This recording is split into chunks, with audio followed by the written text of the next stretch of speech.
Now, Rain had been asked to take Amiko and Tsuo back to town. Amiko suffering a number of injuries, and the group having captured Tsuo. Um, Krut, Nexon, and Marvolo had heard some sounds coming from behind a closed door where they did see some Synthspawn, but after dealing with the creatures that have come out, these Synthspawn seem to have stopped moving. But there are still sounds coming from that creepy room. We pick up with that group of Krut, Nexon, and Marvolo, and Clody.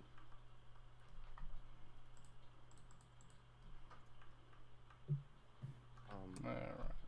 The group had just finished resting and recuperating a little bit of their abilities. Do you think we should check out what this noise is? I wouldn't want to trap anyone in here that, is friendly and such. Yes, well, if they have taken Amiko, there's no guarantee that they haven't taken other people as well. Though, I think personally they may have possibly put them, you know, upstairs in the.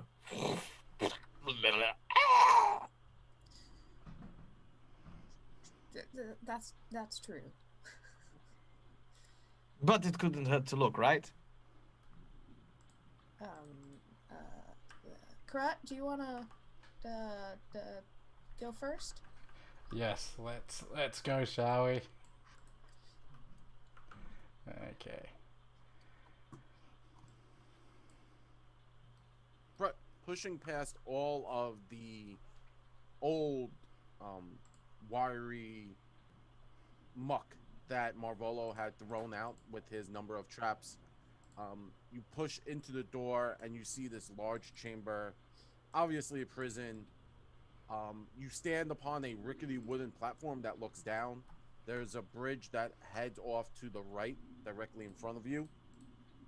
Looking on the ground, you see the two Sinspawn that were originally in here moving around, that had the glyph of wrath burnt into them. They lay on the floor. Not moving, just completely. They seem to be not active. All right. All right. Let's go. I just walk right in. I will follow right behind.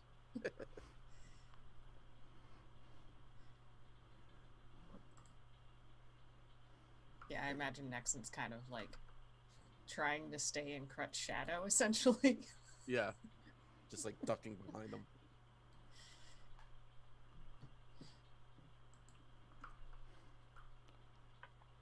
All right. What do I The see? So as you go in there again, you see a number of jail cells. You stand on that rickety bridge that actually goes across above the whole jailed area to a smaller entrance that you could see all the way to your right hand side, and it leads into deeper into another room, creepier. And from that hallway, you could kind of hear the moans that you were hearing from the door, like an echoing of moaning sounds. Do you hear that, Nexon? Yeah, I mean, this looks like it might be a jail of some kind, so maybe somebody's locked up. Hello. Oh, okay. Well, that's a choice.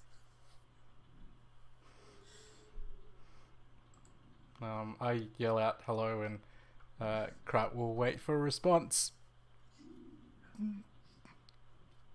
As you yell out hello, the moans do seem to get a bit louder coming from that hallway, but again, it's just moaning.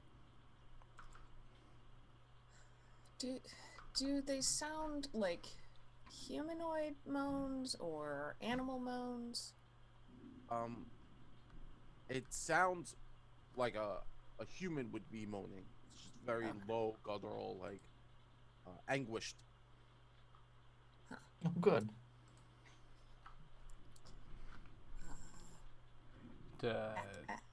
After you?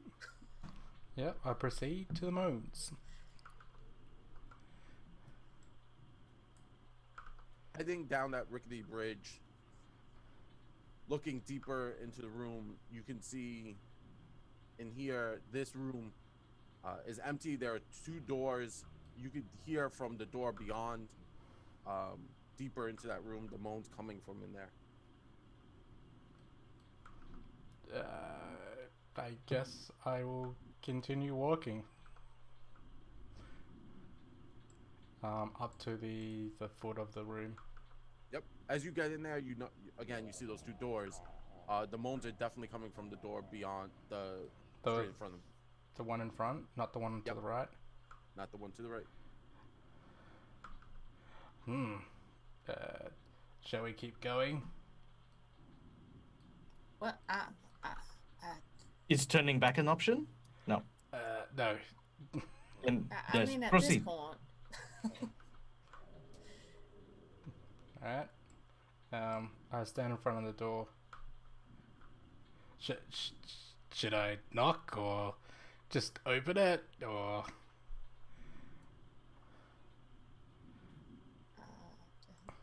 Maybe just open it to not. At this point, Kalodi steps forward. Oh my god! Kalodi pushes Crut aside. Housekeeping! And I'm gonna kick the door as hard as I can. Kicking in the door, it's an old ancient door. It shatters and splinters. It wasn't really too much holding it up. As you kick in, everyone just standing there who has a nose is overwhelmed with the smell of death and decay. I know this smell too well.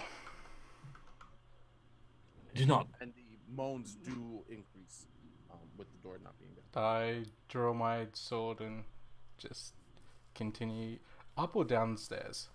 Are they stairs? Down. Okay, go down.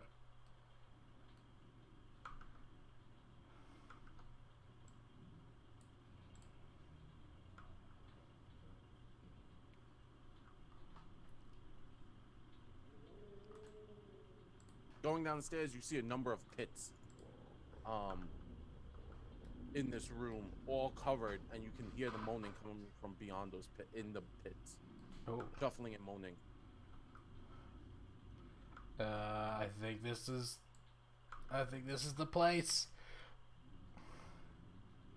From where I'm standing, does Crut see any of those pits or those crates or something? You're looking directly at the pits. Okay, cool.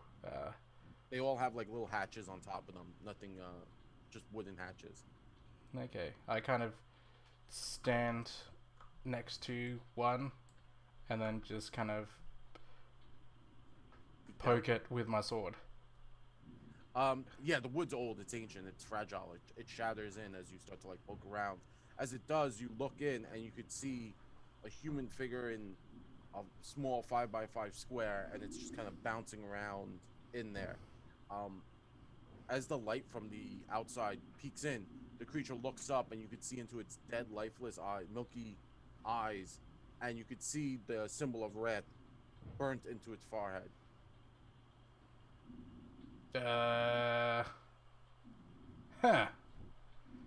I go to another one and just repeat the same process.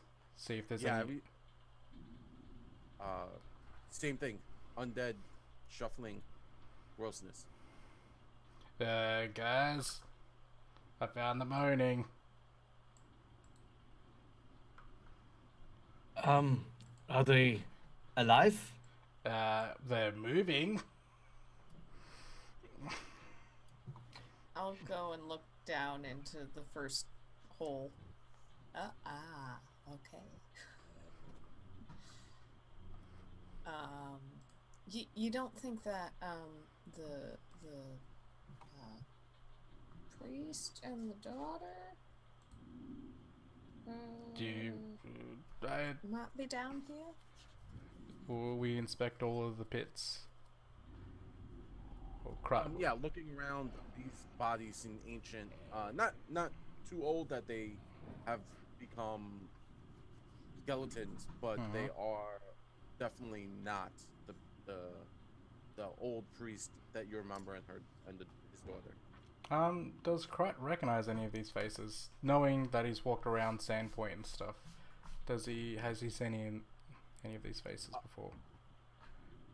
No, the decay and rot has messed up their faces, but nothing that seems too Okay. familiar. Yeah. What shall we do with these?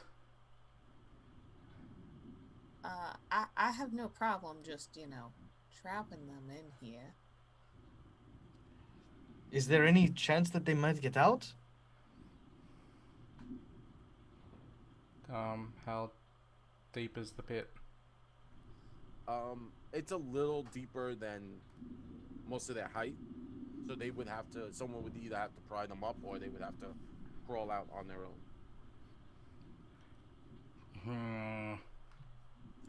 I've got a question about my my snares and traps. I'm just gonna send them to you in the Zoom chat if you'd be okay. Yeah, no problem.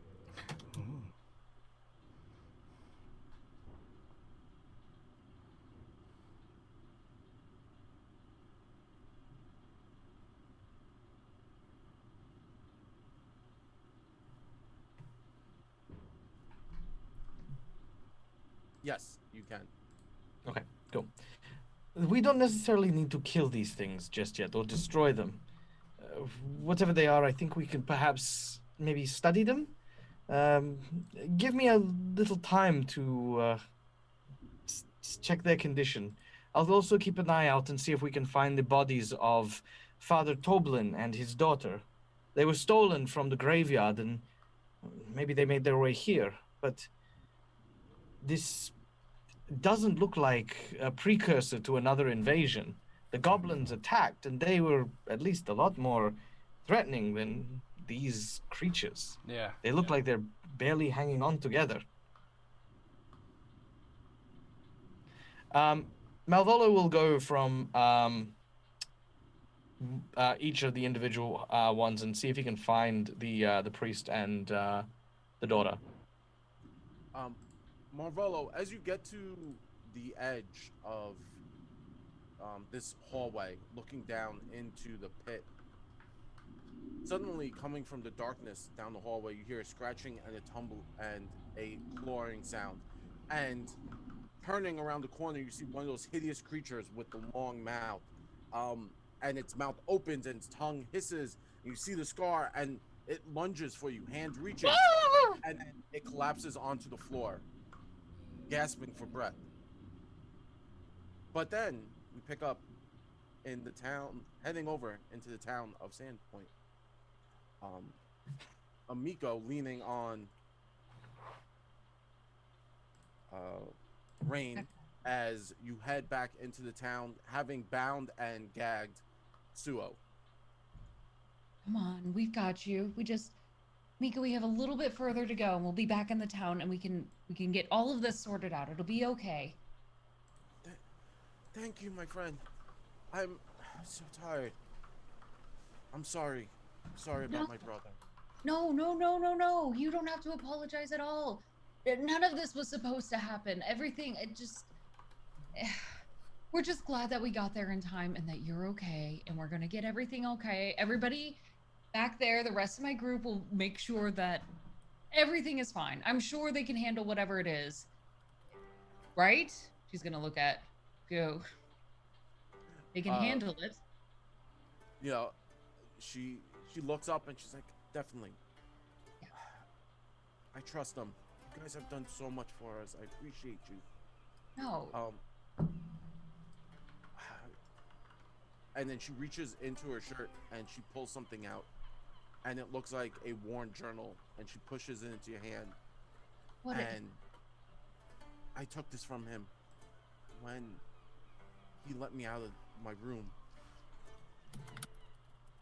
What is this? And she'll open it up. It's a hardbound journal, number of pages and scrollings, written in Suo's hand, images of a woman becoming a beast or a monster, rantings of a madman, but someone in love. Oh my god. did you happen? This has so much. Oh my gosh. Oh my gosh. No, no, no. How did you get so lucky to find this? Do you know everything that's in these pages? I didn't get a chance to look at it. I took it, and I was hoping to be able to read it later. I don't know what's wrong with my brother. No, no, no, no. You know, you're right. You're right. You were fine. You're fine. Oh gosh. There's a lot of details in here. And she's going to flip through and find the map, which looks like Sandpoint on it. She's like, this is our town. She's gonna hold it up. Look at this. This details the attack that we had. These are their plans. You found their plans. She's gonna get really excited for a second. Yeah, look. It details, let's see here, what does it say? The raid went about as planned. Few Thistletop goblins perished, and we were able to secure Tobin's casket. This all lines up. I can't wait. No. I can't wait until the real raid. This town deserves a burning for sure. Oh no. Oh, we haven't had the real thing yet. Amico. Oh my gosh. You found something so important. Okay, she's gonna keep on reading. It seems they favor the land approach, but I don't think it's the best plan. We should get Quasit's aid. What is Quasit? Who is Quasit? I don't know. I'm sorry. I know you don't know. I keep asking you questions. You're an angel. You are an absolute angel for catching all of the. I can't believe you managed to get this. We have to. Okay, hold on. I'm getting ahead of myself. We need to get the rest of the details. We should get Quasit's aid. Send her freaks up from below via smuggling tunnel from the glassworks. That's where we just were. That's where everybody. Oh God. Oh no. What if they find them? And then invade from the river and from the glassworks in smaller but more focused strikes. The rest except Brutasmus. Oh gosh, that's not an easy name. We're just gonna call him Brute. Bless his heart. His parents did not give him a nice name. Okay, so from Brute, and I'm pretty sure this bugbear's just being contrary and annoy me.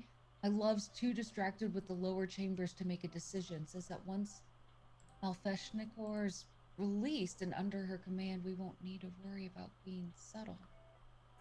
What's a mouth? What? Oh, None of this no. makes sense. Oh, this isn't good. This isn't good. She's going to skim the rest of it. She remains obsessed with removing what she calls her celestial taint and replacing it with her mother's grace. Burning her father's remains at the Thistletop Shrine seems to have startled me. I've started the transformation. Oh gosh. Hopefully when she offers Sandpoint to oh gosh, my eyes are terrible at this. What is this? Lamashtu's Lamashtu? fire?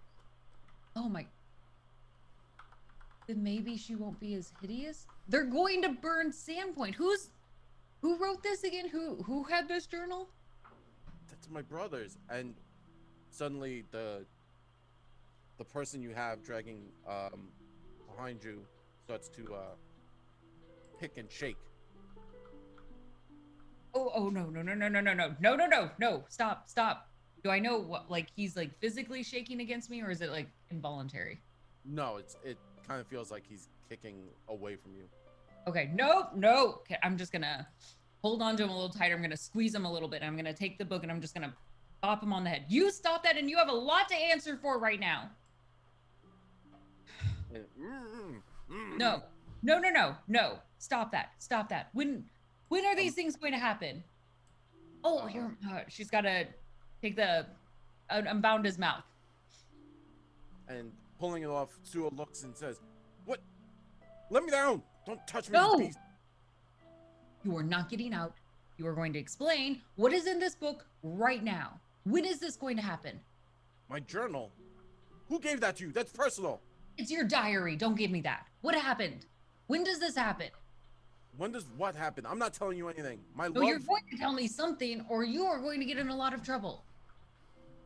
No. And then he looks over at Amiko. Amiko, set me free. No, she- no. She's gonna bop him again with his diary. So he takes it to the fire, and Amiko, you can see her hesitates to like rush to her brother's aid. No. and Oh, she's gonna rebound his mouth. No. He's sitting on the floor, shaking his head, looking at you angrily. Amiko looks up, holds your hand, squeezes it. Rain, he's my brother. I can't let him be like this. It He's has to be not. something I could do. Amiko, I hear you, child. I do. I hear you.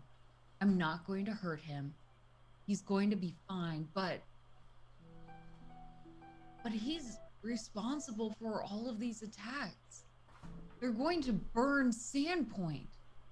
It's not just the town that we're going to lose. Think of all the people, all the lives, all the children, all the families that are in there. I understand. I don't know what to do. It's okay. You don't.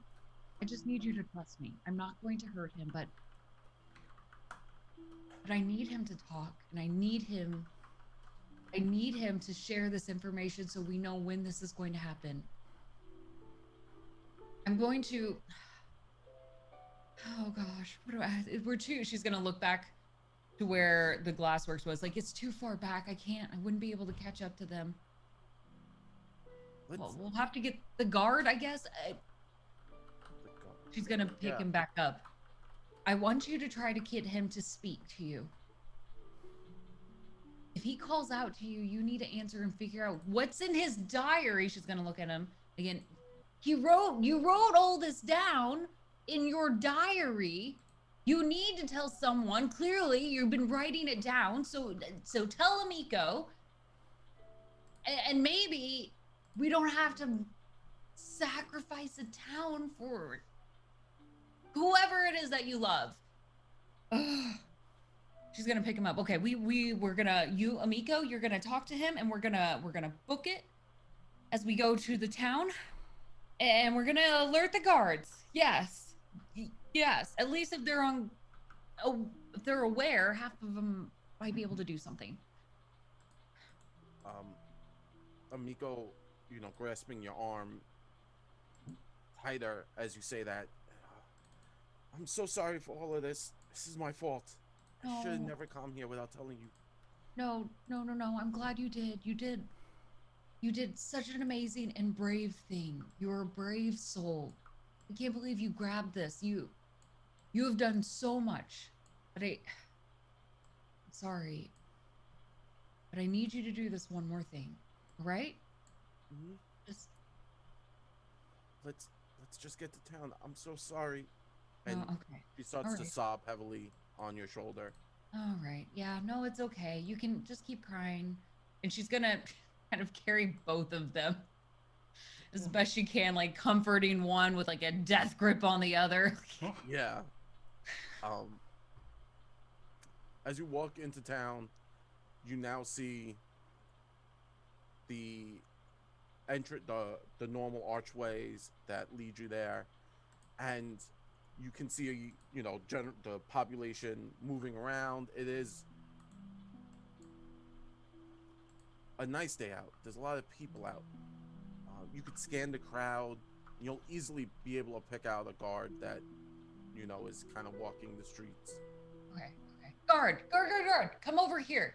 Get over here. I need some help. Do I look like I can hold these people all day? What's going on? Thank you. Okay, Amiko, here, just take a seat.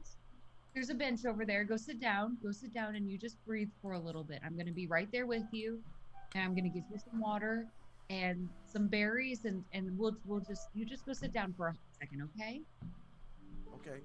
Okay, good. All right, she's gonna look back at the guard. All right, I need your attention, and I need you to focus fast.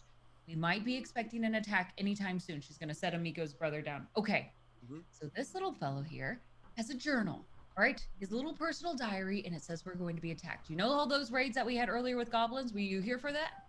Yes, yes, yes. What? Good. Yeah. All right. So this is the man behind it, along with his lover, who we have no idea who it is. I don't know. He looks at him. No, I'm not going to ask about your lover. Okay. We might be expecting another attack soon from some tunnels underneath that come in from the glassway. Do you know about where these are? Tunnels? No. Great. Okay, so you're not okay. That's all right. That's all right. That's fine. That's fine. We can handle this. You don't know where the tunnels are. You are eventually going to tell me where the tunnels are. What I need you to do is I need you to get more guards. More guards. We need everybody on alert until we can figure out where the rest of the attack is coming from, okay? And he visibly confused, looking at Amiko, looking at you, looking at Suo, bound and gagged. The guard No. pulls out You're getting one of his, flustered. Look at me. And she's gonna grab his head with Yeah. both hands. Just focus. Kind of like, Yes. okay, look at me. I need you Okay. to get more guards, and I want you to bring all of the guards to me. Okay, yes. Tell them to and look for the giant antlers in the crowd.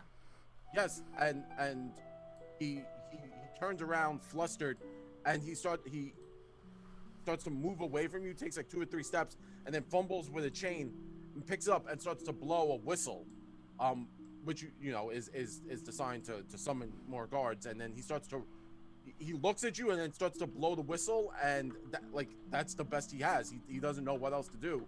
The town's going to be attacked, and he was there he remembers for the goblin raid. So he keeps blowing this whistle, confused and just staring at you. And then he stops, and then he runs. He's like, "Wait, what's going? Wait, I'll go get Sheriff Baylor. I got it. I'll go get the Sheriff, sheriff." brilliant. Yes, yeah. Go run. Go get the sheriff. I will be right here. Find us. And all of them here. He takes off, running. You know, more legs than anything. It looks like he might tumble a few times as he takes off. The crowd now parting, allowing you space.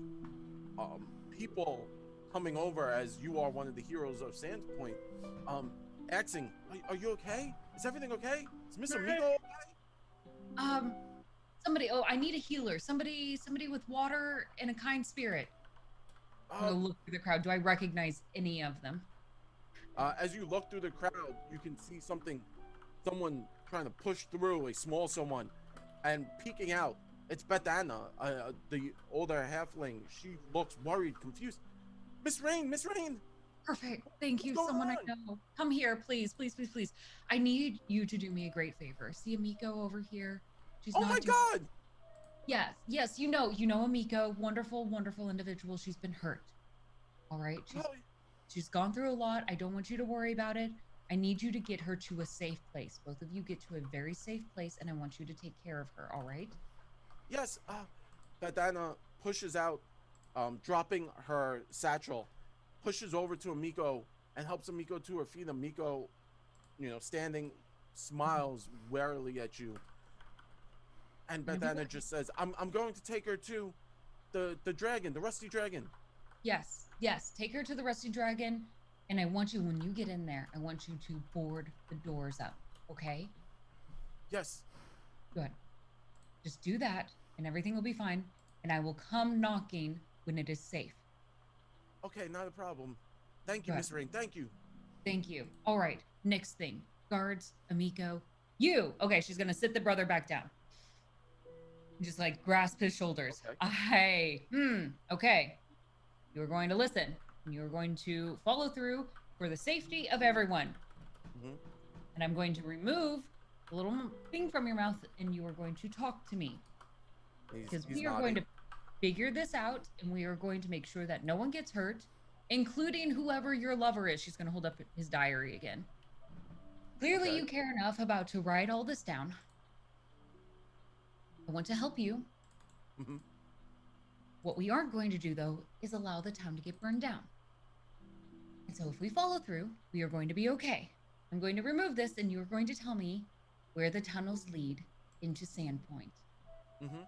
He's going to remove his mouth covering.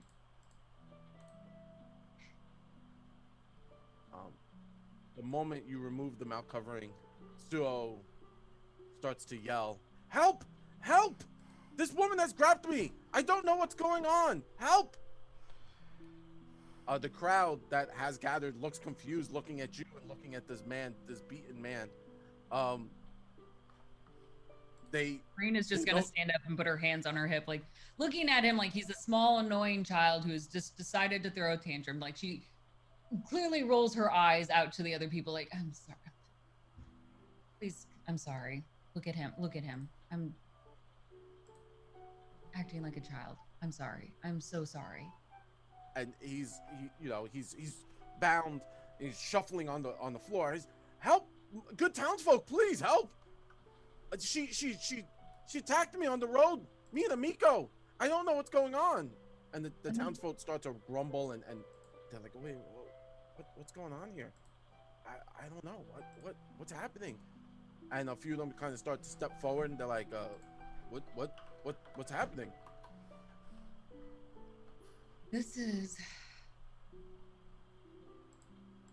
We're trying to stop an attack. Townsfolk, you all remember, this is, okay. She's gonna start seeing a few more people standing, like moving closer, listening. Yeah. It makes her nervous. It makes her nervous to talk in front of people. Yes. This is his diary. Mm-hmm. His diary, and in it, and she's gonna start opening some of the pages. You can see where they've noted where Sandpoint is, and he documents his attacks on Sandpoint. This recognizes when those goblins came, Mm-hmm. and they attacked us the first time, and it's just gonna flip later on into the book, like, and it identifies when he's going to. Him and his love are going to attack again.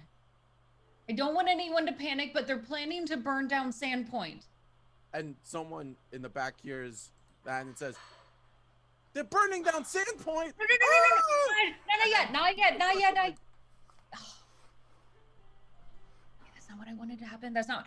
Everyone, it's fine. For now, you know what? While I have it here, let's focus. Everyone focus. Look at me. She's gonna clap her hands 3 times, hoping that it gets everyone's attention. Yes, your clap is fairly loud, and pulls people's attentions, and you can hear the mutterings of the people going, they're burning? What do you mean they're gonna burn? Who's gonna burn? Focus, oh my focus god! on me. Focus. Everyone clap after me. She's gonna clap 3 times. Everyone and clap then- with me 3 times. You could see people starting to clap, and a few in the back, or you can hear like an older person going, what are we clapping for? And another person's like, I don't know, just clap. And then in the back of the group that's now started to push in around you, started clapping, and you could hear on the floor Suo struggling, and he's now fallen over onto his side, and he's trying to like worm and shuffle his way away from you. Can I just like step on his clothing or something? Yeah, you could like get his boot and like Perfect. keep him down. Perfect. Yeah, I'm gonna anchor him there. All right, now that I have everyone's attention, we need to focus. Okay, everyone focus. We are a strong town. Yes. Everyone say yes. Yes. Good. Yes, we are a strong town. We're gonna stay focused, and together we're gonna show everyone how strong we are. Yes. Yes. Yes. Good. Yes. Stay focused with me. Stay focused. Together we are Sandpoint. Yes. Yes. Really hoping that all of this like kind of builds to more team spirit. Yeah. Okay, good. I need volunteers to protect the gate. I want you to start barricading the gate. And I need other volunteers. Does anybody know the town really well to know that there are tunnels from here to the glassworks? Anybody? Anybody? A few of the people kind of move forward, and an older gentleman comes forward. He's like, I worked at the glassworks. I know things. You know, okay, perfect. You know things. I love it. I love it when people know things. That's exactly what we're looking for. People who know things. Good. So now can you tell me where we can find the tunnel from the glassworks to Sandpoint? Well, we used to use the in the basement there were old tunnels, but we closed those up years ago. They should be closed But they up. can be reopened, right? I mean, we did the best we could. No. I'm sure you did great. I'm sure. I'm 5 stars out of 5, I'm sure. All right? But Mhm. just in case, can you tell me where they are? Actually, she looks at him like, does he look like a fast fellow? He's an older gentleman. He could. Okay, yeah, you just tell us where it is. Well, they were in the basement of Mhm. the Sands Point, if I remember correctly. You would go down, and one end was like collapsed in years ago, and down the other end, they did open up out near the water, but we sealed that up. The You were salt too there was just terrible for everything. No, okay, the one by the water. The one by the water. She's gonna open up the diary again. Okay. Mhm. I saw something about this. I know, I'm reading. I know I saw something. I can't wait for the real raid. I know there's something in here. Hold on. I think we Oh. need to be able to make sure that there's both. I'm gonna look around like I need 2 fast people. She's just gonna still be glancing in the book, but just summon 2 fast people. Like two quick people. Quick. I, And then let's see here. Oh, here it says, and then invade from the river and from the glassworks in smaller but more focused strikes. Okay, perfect. Good. All right, do I have my fast people yet? She's gonna look up from her diary. yeah, like two young children kind of step forward, young in the relative terms. They're about maybe 12, 10, 12, and they kind of step forward and they're like, we could run. Where are we running? Perfect. I want you to check the one that is not by the river. You check here, and if you find that one, then I want you to get anybody yell, all right, and get anybody and everyone in Sandpoint to barricade and bury that one if it's open, okay? Yep, not a problem. Perfect. I'm gonna take some guards. Where are the guards? Guards, raise your hand. Actually, as you say that, you can now hear whistling heading towards your location. That heavy, high-pitched whistle that was blown earlier, you can now hear 3 or 4 of those are coming to your location. The crowd kind of starts to part, and stepping forward is Sheriff Baylor. He looks around, sees Suo on the floor, a large crowd. He goes, "Everyone, please return to your homes. The guards are here. We will take care of this. Miss Rain, what is going on here?" And then Perfect. he could see Suo on the floor, and he kind of walks over to Suo and pushes him onto his back, looking him in the face, and Suo kind of smiles up and says, "Sheriff?" Yeah, here. And she's gonna hand him his diary. Amico pulled this off of him back in the glassworks. She's gonna whisper it. Their father was murdered. Maybe by him. And you could see suddenly becomes very serious, and he reaches down and grabs Suo, by the scruff of his collar, and he picks him up to his feet. He says, "Suo, what have you done?" And he goes, "Nothing. I've done everything as instructed. I wasn't supposed to get caught, but my love will clearly set me free. I have faith in her." And he looks at you and he says, "What was he talking about?" All right, he's like a teenager in love. Put him down for a hot second. She's gonna. Don't just. Okay. Let me refocus. He's done something stupid for love, which we all do, and we'll talk about that later. Yes. Open up that diary. There's going to be another attack on Sandpoint. I think there's the entrance. The old man. She's gonna nod towards the old geezer to the side. Yeah. He indicated that there was another exit from the glassworks that came out by the river, and I think that's where we need to make sure that entryway is completely closed.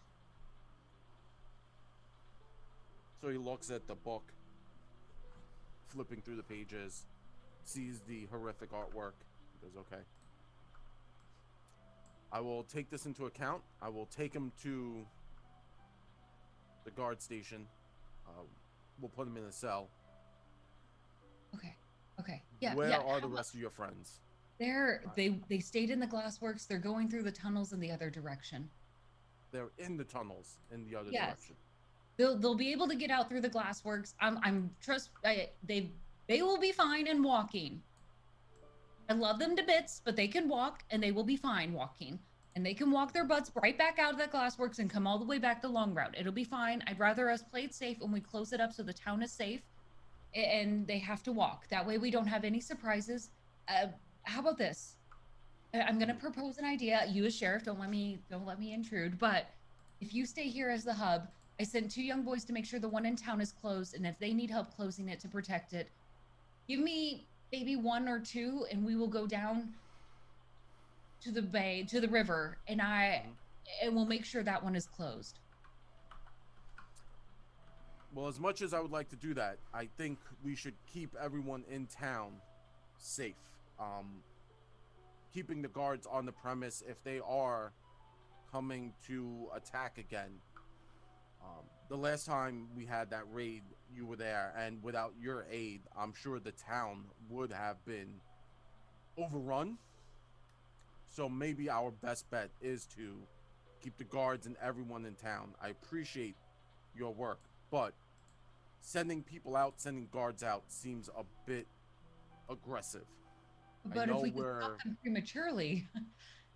I understand that, and I agree with you, but I think we first need to talk to Suo, read this book over, and see exactly what's coming and find out when the attack is.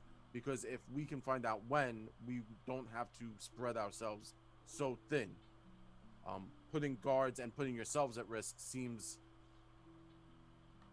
a little bit more dangerous than we would like to take. Again, I appreciate all your hard work.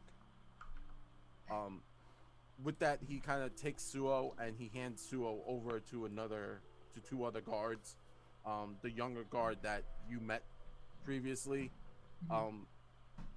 takes Suo with and he kind of smiles at you as if like looking to you for approval. This younger guard is like, look what I did. I did exactly what you said. And Sheriff Baylor walks forward and he says, now about this, where is Amiko? Where is her father? Amiko is in the Rusty Dragon. She's in no state to talk. She didn't find out anything. She didn't look good, okay? Mm-hmm. But I told her, dude, they're holed up in the Rusty Dragon. They're going to stay there until I come and get them. I would feel a lot safer for the town if I could go close up the entryway. If we can make sure that both of those are completely closed and nothing can get through them. Even like in the book or his diary, it said there was like just something quite terrible. What was it? Whatever a quasit is. I don't know what. But they also have a bugbear. Those things are massive. I'm just saying. These aren't just goblins we're dealing with anymore. Goblins and fire are not the worst of our point right now.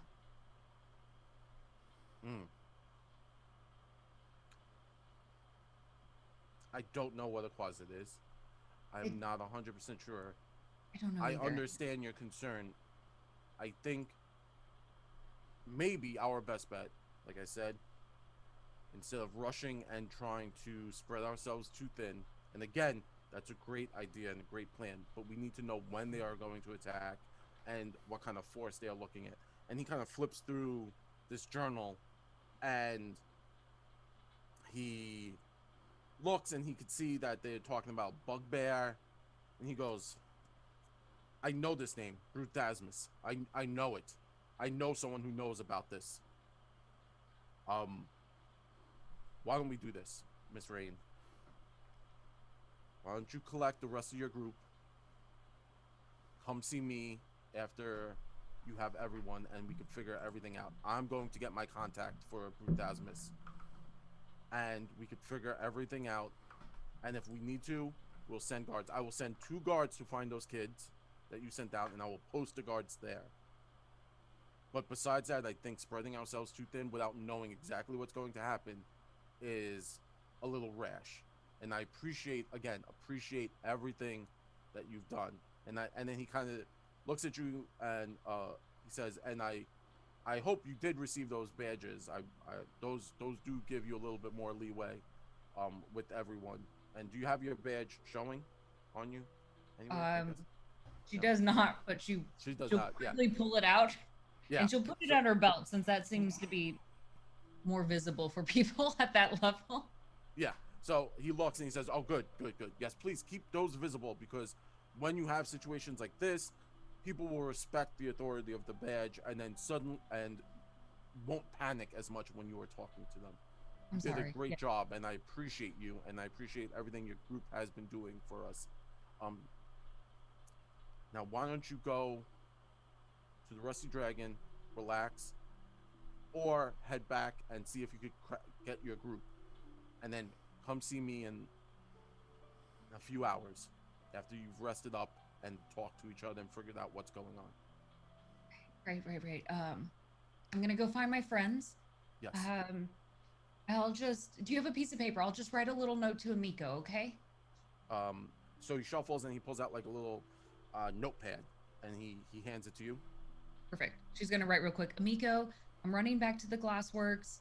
The sheriff knows everything. If you have any other details, please reach out to him. And she's gonna roll it up, and she's actually gonna give it to Twilo, and Yes. have Twilo. They're locked up, so they may not answer the door. I need you to go in through the chimney unless there's a fire. If there's smoke, don't go down, okay? Just find Okay. a cranny and slide in, okay? Can you deliver this? And it squeaks at you. Okay. Perfect. So it takes the Twilo takes the note, you know, in its mouth and scuttles off, heading in that direction. She will. She's gonna head out. Mhm. I'm gonna go check out the one by the river. I know she's supposed to come, but she doesn't like the idea that they could be coming. That's fair enough. So you're gonna start to head out towards the entranceway near the river is kind of in a similar direction, going to the glassworks. It just kind of cuts off and goes down by the water. There is a fork normally that you would pass, so you already know where it's kind of talking about. Okay. I'm gonna pick up like wood and whatnot at the entryway.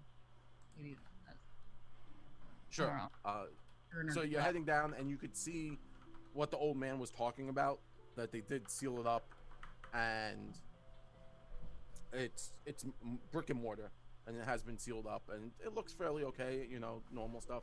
But we will transition from there back to the group in these tunnels. You had the sin spawn just collapse onto the floor. It's shallow breathing Marvolo, and it reaches up, not in an aggressive way, just kind of reaching to you as if looking for help, and then it stops. I very, very slowly, as Malvolo, undo my backpack.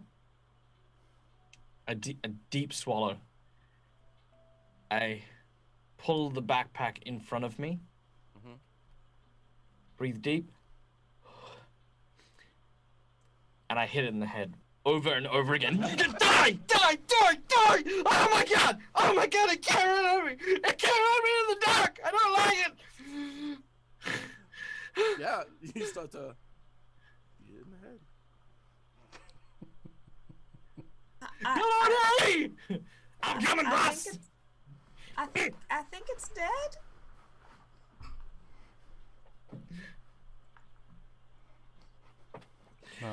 Crap runs over. What's going on? And then it was the zombie down there, and I saw it, and I was looking, and then it came from there, and it came. Give me your soul. And then I had to hit it with a thing. Yes. Good job. I keep walking down the hallway. I cry. That was scary. I'm on half hit points. I didn't need that. It was mean. Didn't we gain those hit points back? No, you guys. We kind of had like a short little power nap. Yeah. I'm gonna pull out one of my little trinkets and kind of wrap it around my hand and cast detect magic Yes. just to see. So on the beastie that Marvolo has just bludgeoned, maybe to read that, there is a bit of magic, necromantic magic coming off of it.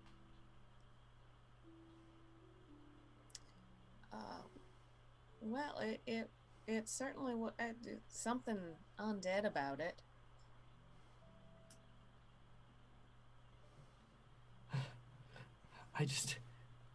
These things are.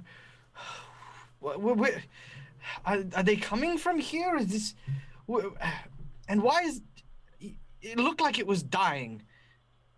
Crut, maybe there's poison gas in there. You know, maybe these things are like canaries. I don't know. I don't know. Wait, I have an idea. I'm going to use nothing because I've used up all my spells. Never mind. Carry on. I was gonna summon a canary, but I can't. Oh.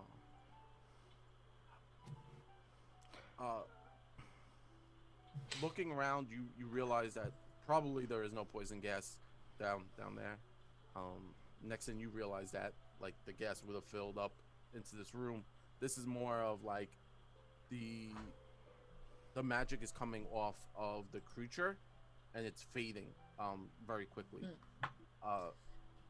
Crut, you look down the hallways. There's really nothing down there. You don't really see anything that catches your attention.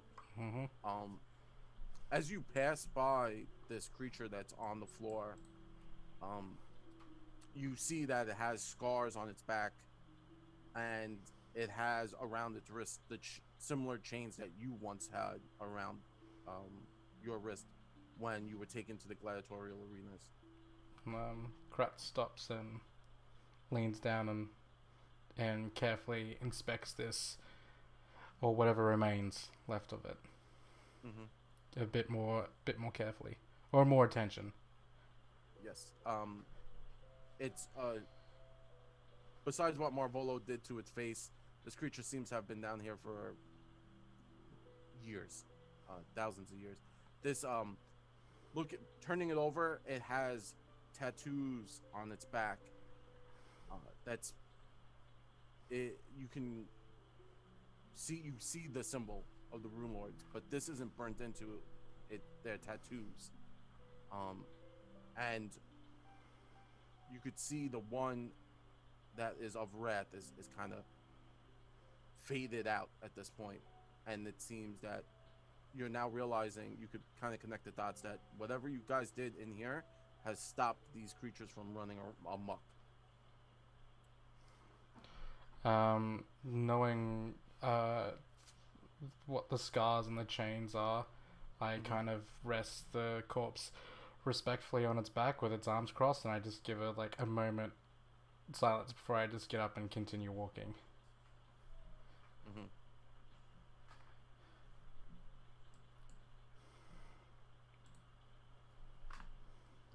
Looking through the rest of this area, down these hallways, you realize there is not much left. You go to a staircase that seems to have been caved in, and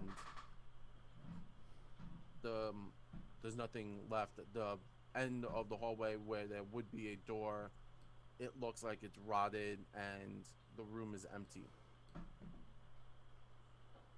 You feel that you've kind of come to a pass that down here, you know what's going on. There was the Runelord of Wrath.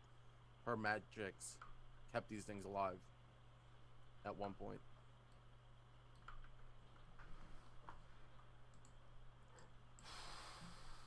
Alright, well if Krat knows that there's nothing else down here, guess he walks back to the rest of the others. Alright. There's nothing here, let's go. Yeah, well, yeah, I don't necessarily feel bad about getting these things, stuck in here, so Well, we should probably head back up and speak with Suo and Miko. Perhaps see if there's anything further we could know about their plans down here. Krat, why don't you lead the way? I just need to clean off my backpack a little. I think we should probably end their lives. I think. I'll be sure to do it. Okay. Don't worry. Well, Kalodi will. All right. I mean, it's like shooting fish in a barrel. So Yeah. You could shoot fishes in barrels. Just before Cassandra leaves the area, Malvolo is going to kind of quickly shoot Cass a look and then sort of gesture her over. So I've been dragging behind because it's been a long time since I've had to deal with my curse and rotting, so it makes you slower. Hi everyone. I'm gonna come over. Can you believe that, Cass? Everything that's happened right till now? We've entirely changed as people and characters. Oh, the last 10 minutes were incredible. Sorry. I mean, I've just been falling apart. There's like apparently an attack coming. I've been sitting here being like, what's happening? Ooh. Well, Out of character. In character, I'm gonna be like, it's been an adventure. Yes. These pits that are filled with zombies that bear the mark of the Runelord of Wrath, clearly not the work of people from the realm of gluttony, who specialize in necromancy. Isn't it a little odd that Wrath magicians and sorcerers would do this to their own people? I'm going to look at the. I'm going to investigate it a little bit. Can I definitively tell that it's not our magic? Like, is there a signature or?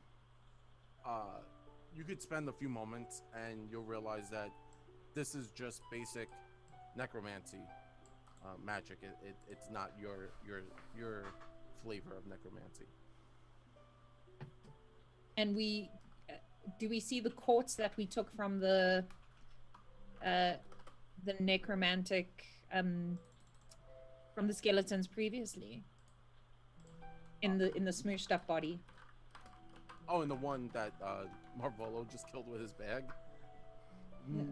You look it over and you could see there is like a lump on its chest, and if you were to probably, that might be where it is, that quartz, that little piece of quartz.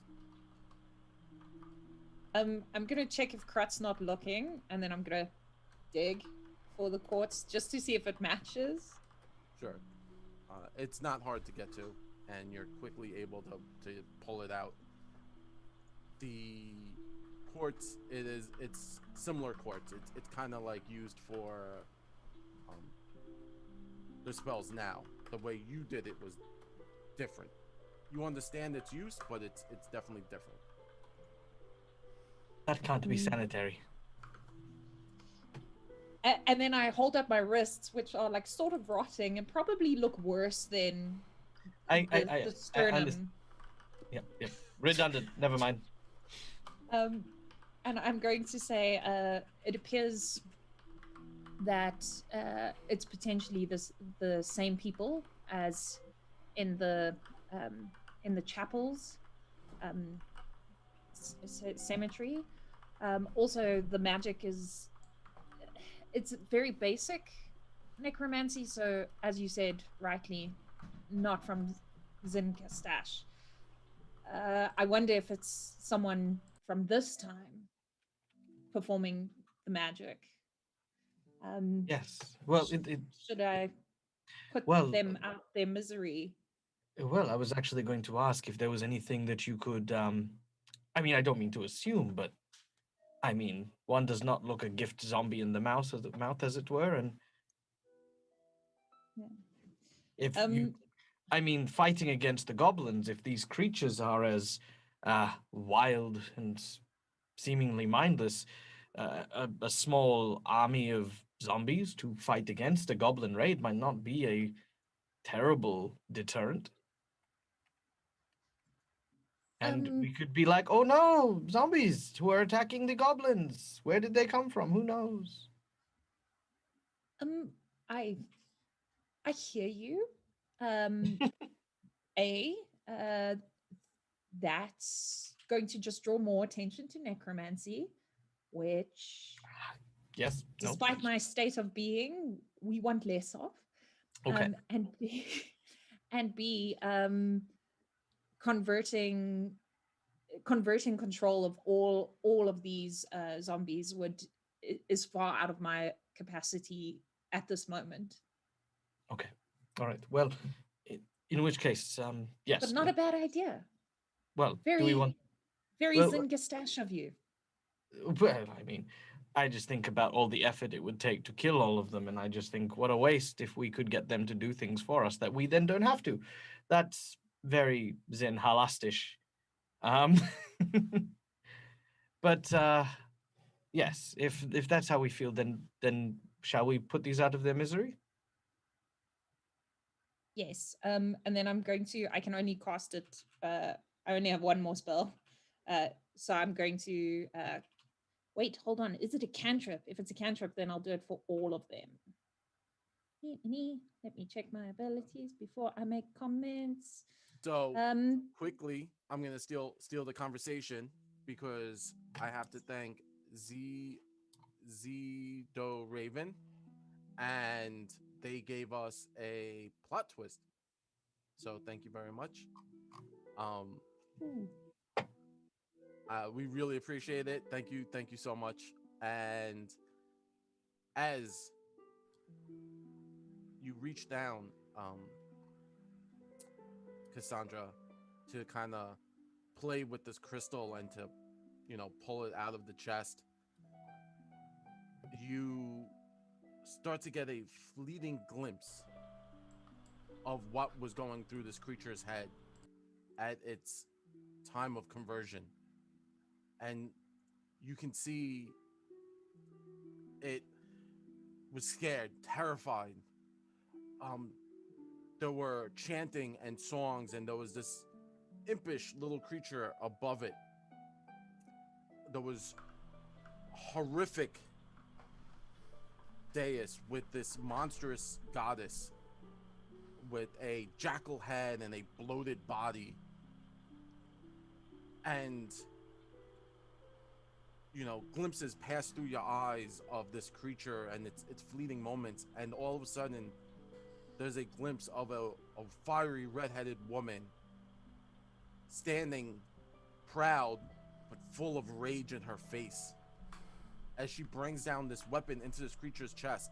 And suddenly you see this creature just get full of rage and screaming, and its skin is tearing, and the last thing it says that you hear through its own ears is the name Krut. And that's it. What does that have to do with everything? Who knows?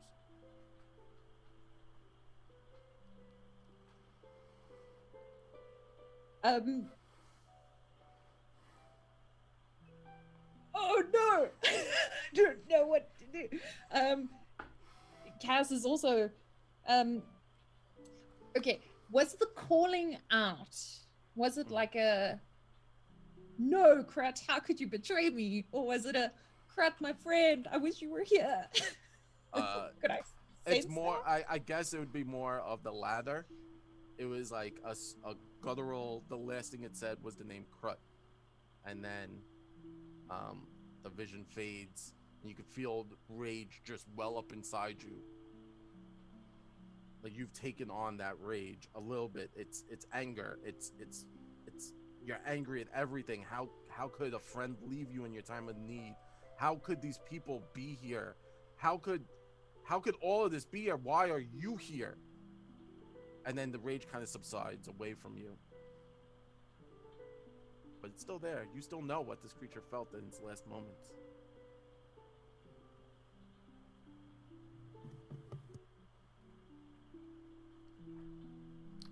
I didn't recognize the god, the jackal-headed god goddess, and I didn't recognize the fiery redhead. The redhead's picture image you do recognize, and that was that red statue looked just like her. Okay. Oh snap! She was corporeal.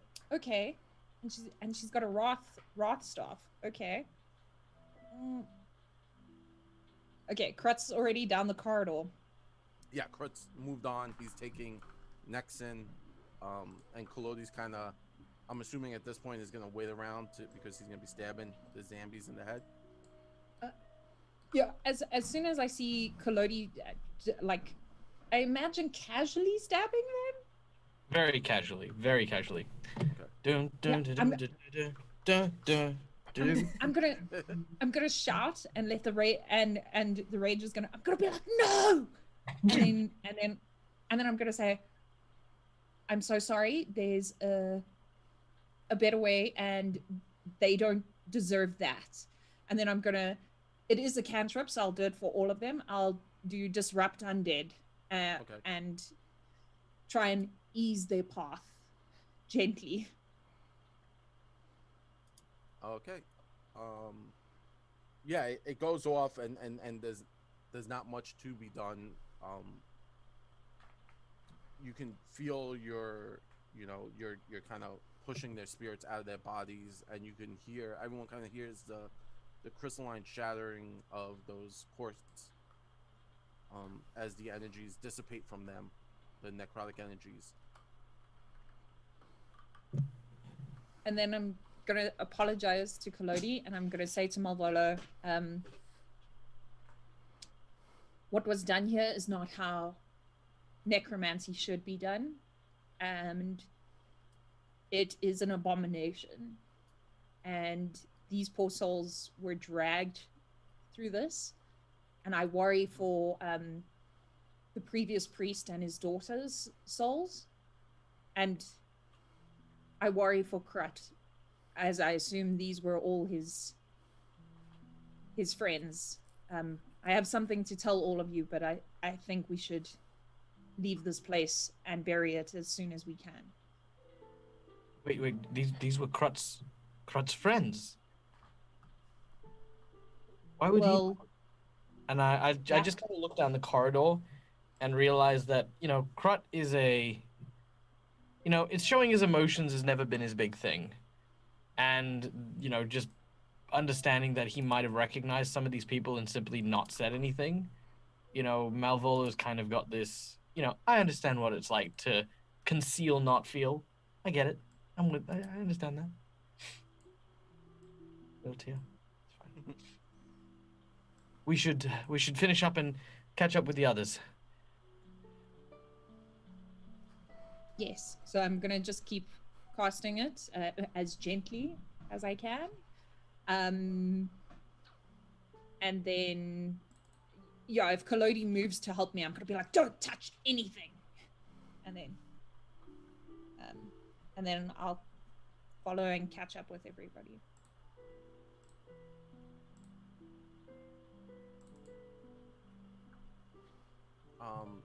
So each time you cast it, you could feel their spirits leaving the bodies. Nexon, Krut, you guys are kind of stepping out into the hallway. Am I assuming? Okay. Yeah. And you can see Cass kind of channeling this energy over and over again, and it's taking a toll on her.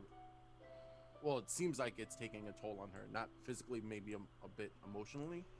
And you hear the clump of the bodies. Well, I guess we don't have to worry about the zombie things anymore. Mm-hmm.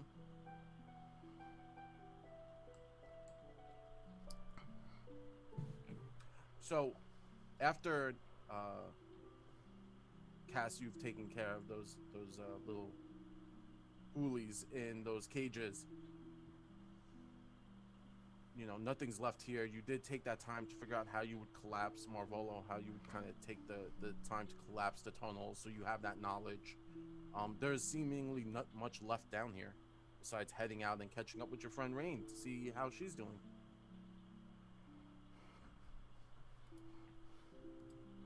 We will catch up with Rain as quick as we can. Yep. Heading back through the entranceway, Crut, you peek upon, taking your last moments to look at that marble statue of the Runelord of Wrath. You leave the tunnels, heading back out the way you came, heading up, back into the furnace. The heat, is a bit, as you've forgotten the heat being down these colder tunnels. You've come up, you kind of exit, and bright day in Sandpoint.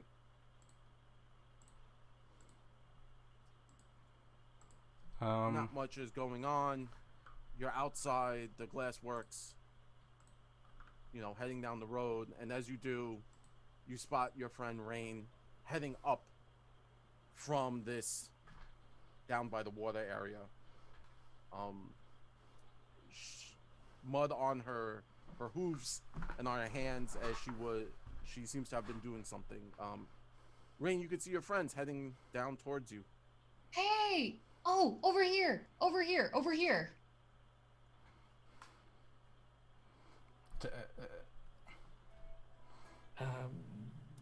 Why are you wet?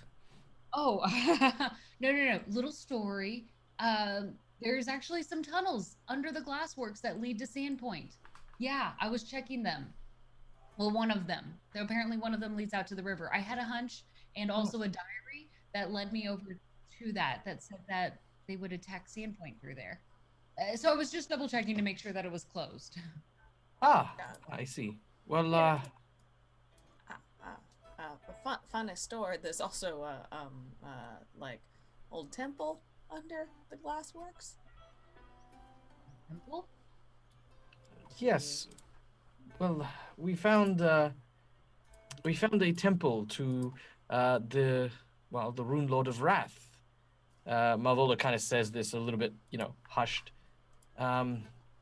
We saw symbols and depictions of the Runelord herself there, as well as a tiny demon that seemed to be enraptured with worship of the Queen of Wrath. We squished it. I don't think it's all an accident. Amico's brother, he's all a part of this. They're purposely attacking Sandpoint. We actually probably should be having another attack soon. I don't know when. I left him with the sheriff. The sheriff is supposed to figure out when the attack is supposed to happen. But I do want to double check. There was another entrance through the town. Through the town. Sorry, in the town. I sent two little boys. Actually, probably shouldn't have sent over to look at it. About it. But we should go check that out. Just in case, in case they come to burn the entire town down to restore herself. To restore whose self? Oh my gosh. I'm sorry. So I found a diary. Well, I didn't find the diary. Amico found the diary on her brother, and he had written a whole bunch of details within it about recognizing the initial raids where they just lost a few goblins, and there's a bugbear on their team, and they're getting ready to he has a lover, and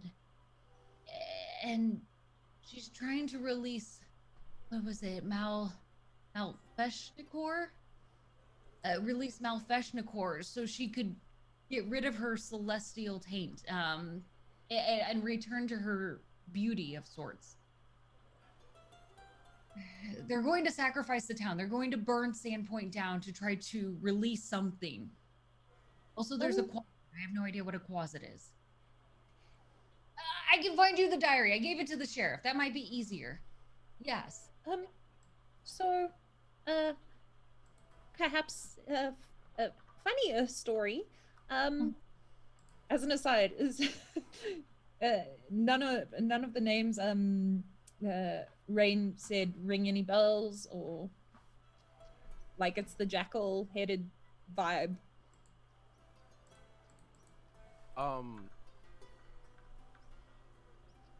Well, the quasit thing rings a bell, as that was that definite little monster The thing. imp. The little imp monster thing that you've killed. That definitely rings bells. The shrine, the name. Did Rain say the name of the god? Malvish. La Machtu? No. Yeah. Yeah, Now. that name does ring a bell, as that was the name the closet was screaming and ranting about down there. Yeah. So when we were in the tunnels, there were some zombies. And I'm gonna look over to Krut, and I'm gonna say, I released them from their chains here. But as I was searching and trying to find out whose necromancy it was, I saw, and then I'm gonna say everything except the fact that they called out for Krut. I'm gonna keep that for him for later. Yeah, that sounds like a basic ritual that they would try to bind the sword. Remember that sword? And if it failed, this is what was probably turning them into those monsters. Oh.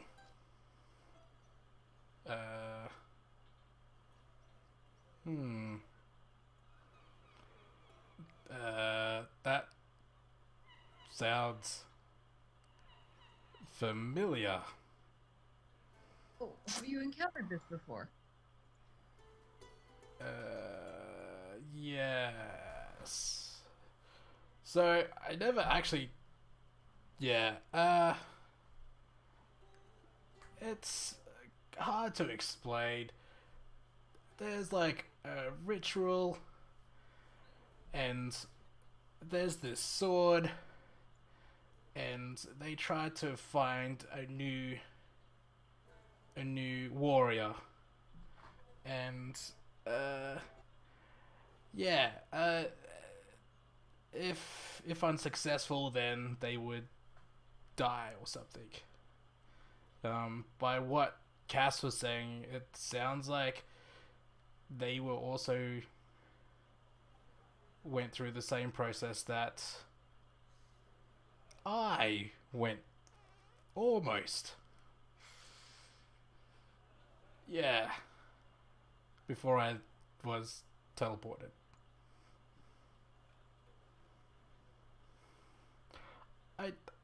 Yeah. Yeah. I did. Krut never went through the ritual, right? The sword No, was that stopped. Yeah, that was stopped. okay. Yeah. It was my turn to approach the sword, and before that happened, I vanished and found you. People. Well, wait. Just this sword. It was just a regular everyday sword, like. No, this was a powerful sword. It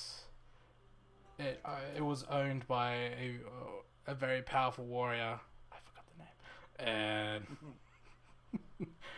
And yeah, it's filled with rage. I felt something when I was near it. Oh, it's an angry sword.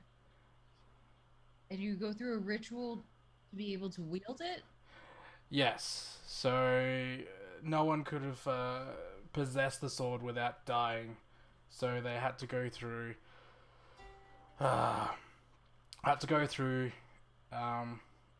Through all the warriors and slaves and whoever was there, the gladiator. So.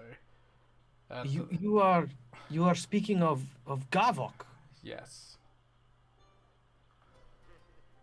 That's a catchy name too. Gavok? It is one of the 7 swords of sin. Each of the Runelords would choose a champion to protect them. and would give them a weapon imbued with great power. It was one of our greatest achievements, the forging of Shintari, the Sword of Sloth.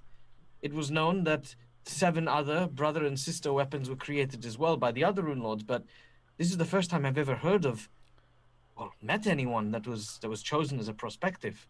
Usually it's among the great chosen warriors, though the rumors around Gravok are nasty, to say the least.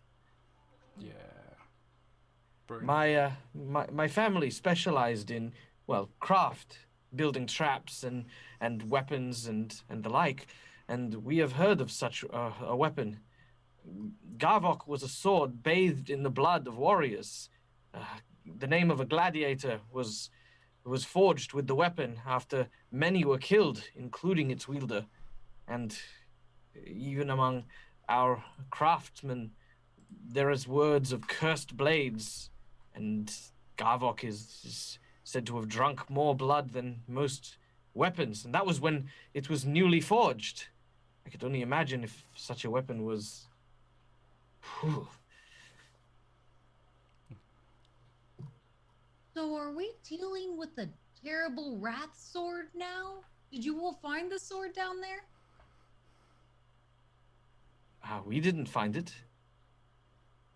But if this is what happened to the prospective hopefuls of those who wish to wield it, then I'm glad, Krat, for what little benefit it does you, that you did not take that sword. Well, I most likely probably would have died. Mm-hmm. Handle Oh, yeah. that Do you very- think? Yep. Do you think maybe that woman that the little creature was referencing when he said he baptized her, maybe that had something to do with the sword?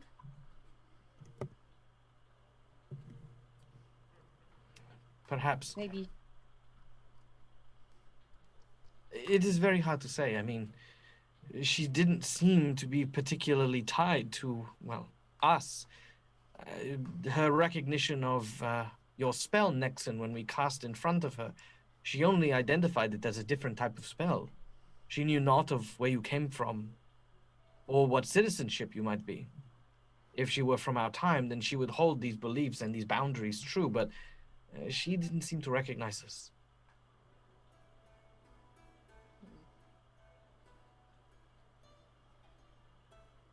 Yeah, sorry, so we said earlier that the zombies have been here for thousands of years, so they could have potentially been here from before.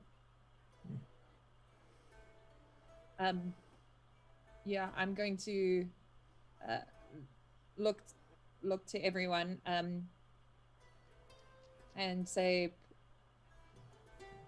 whatever plan this is, it seems, I don't know how old the diary looked, but it seems like it's been planned across thousands of years as the zombies have been here.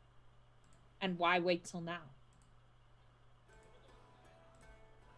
Maybe you couldn't find someone until she has someone who wields the sword. Oh yeah, they went through so many bodies, like a lot. Okay. Yeah, okay. Lots of blood. Thank you. I mean, to answer your question, I guess maybe why now? And I'll just point at Crut. Oh. Why? I'm just a fighter, just a little giant lizard folk gladiator. Oh, honey. No. I never had the chance. I mean, this does seem to be happening. No, you're right. We showed up, and I don't know anything else that kind of changed recently, other than that. I don't know if I had some sort of connection because I'm from Zinbakrahan, but I mean, You mean you don't know if there's some connection with the Temple of Wrath beneath the place where you have been summoned? This person, you a citizen of the Nation of Wrath? You don't think there's any connection there? No, there's a connection. And the goblins happen to attack at the exact moment that, well, shortly after your arrival? No, I think that was just a coincidence.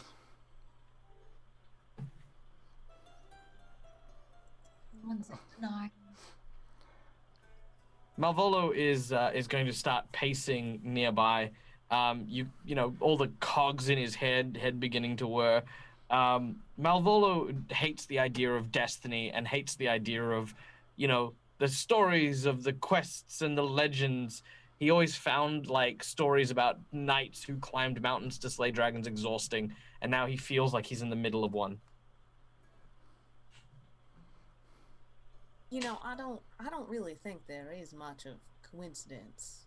I think we're where we need to be when we need to be, and coincidence tends to be just what people think of in the moment until they get that hindsight and can see all the pieces falling into place. Those are some deep words, Nixon. Right. What she's saying is that this has to be your destiny or something. No. No? I mean, we all I have love a that. purpose. That's the best response. Just, it must be your destiny. No. No. No, sir. No, Sir. no, senor. Crot is now very confused. Having flashbacks to his previous life in the gladiatorial arena to the life that he's happy with now, and it's very conflicting now that the past may potentially chase up to him and I guess bring Crut back into the mindset of as a vicious gladiator, a fighter. Gladiator.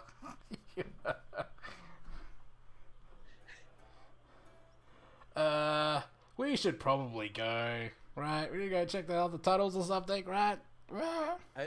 As you're standing here, a eagle, beautiful eagle, kind of swoops down and lands right next to Rain. Oh look, and it has a bird. And it has something tied to its ankle. Oh, well, thank you, little one. And she's going to tenderly kind of take it off and open up the note. It says, "Come immediately, Shaylelu." Oh, no. Okay, we gotta go. We'll wrap up this conversation as we get going. Everybody, What? let's go. Let's go. I just start running. Collodi looks over to Malvolo. Did she just talk to a bird? And then we'll just run. He's not a doll. Right, do you know where we're going? Nope. I just now kind of slow down and the wait for sunset. everyone else. We're Into the just sunset. gone over the hill. You can't run away from fate. Yes, I can. I run really fast. It's got the crut strut. Yeah. I would like, if there are any artists in chat, I would like you to do a rendition of Crut running away from like fate and his emotions. Like just have him like being chased like down as he's like running. That'd be amazing. That would be amazing. So, Rain, you already know where Shalelu is. She's, you know, you were told, you had talks with her. She usually is out in the woods area. Crut, you met Shalelu. Previously, she's the one who gave everyone the badges except Marvolo. And normally she's out by these wooded areas called Thistletop, and that's where she stands. She usually hunts her prey. So it's not hard for the group to find their way over to Shalelu. It will take you some time to get there. Maybe an hour or so of travel. Heading back in that direction, you kind of have to circumvent the town. So so you will be heading out of the town. The group kind of is at a hard run to get to Shalelu. As you make your way out of the town, you get this feeling that, Twilo wouldn't be following you. And you can see the kids heading back into the town. You can now start to see guards taking up posts in different areas. As you head deeper and deeper into the woods, you start to see and start to notice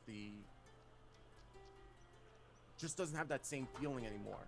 That feeling of trust and life. It's starting to become a bit more oppressive as all this new information comes upon you. Right, Above what she's you saying flies is that hawk that landed, and this has to be your destiny can or now something. come out into a clearing, and there standing is Shalelu, this elven woman, blonde hair. We all I have love Hey, that. bow on Cr- back, Cr- Crud That's is- the ready. best response. Just, it must be your She looks destiny. disgruntled. No.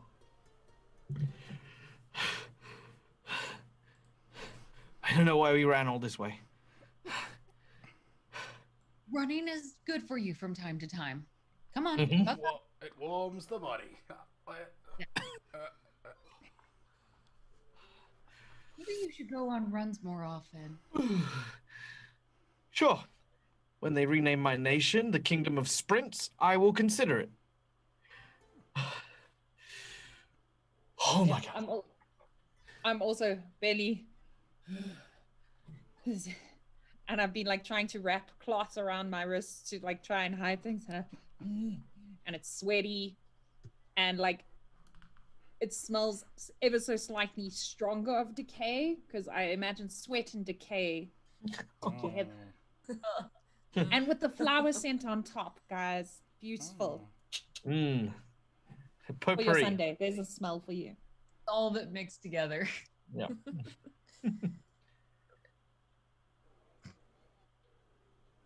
So Shalelu, you're looking rather ostentatious and sour, and you're looking at me like I stole something from you. What's up?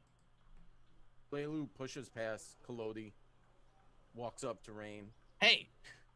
and looks Rain dead in the eyes, looking Rain in the eyes and goes, "Tell me about Brute Dasmus."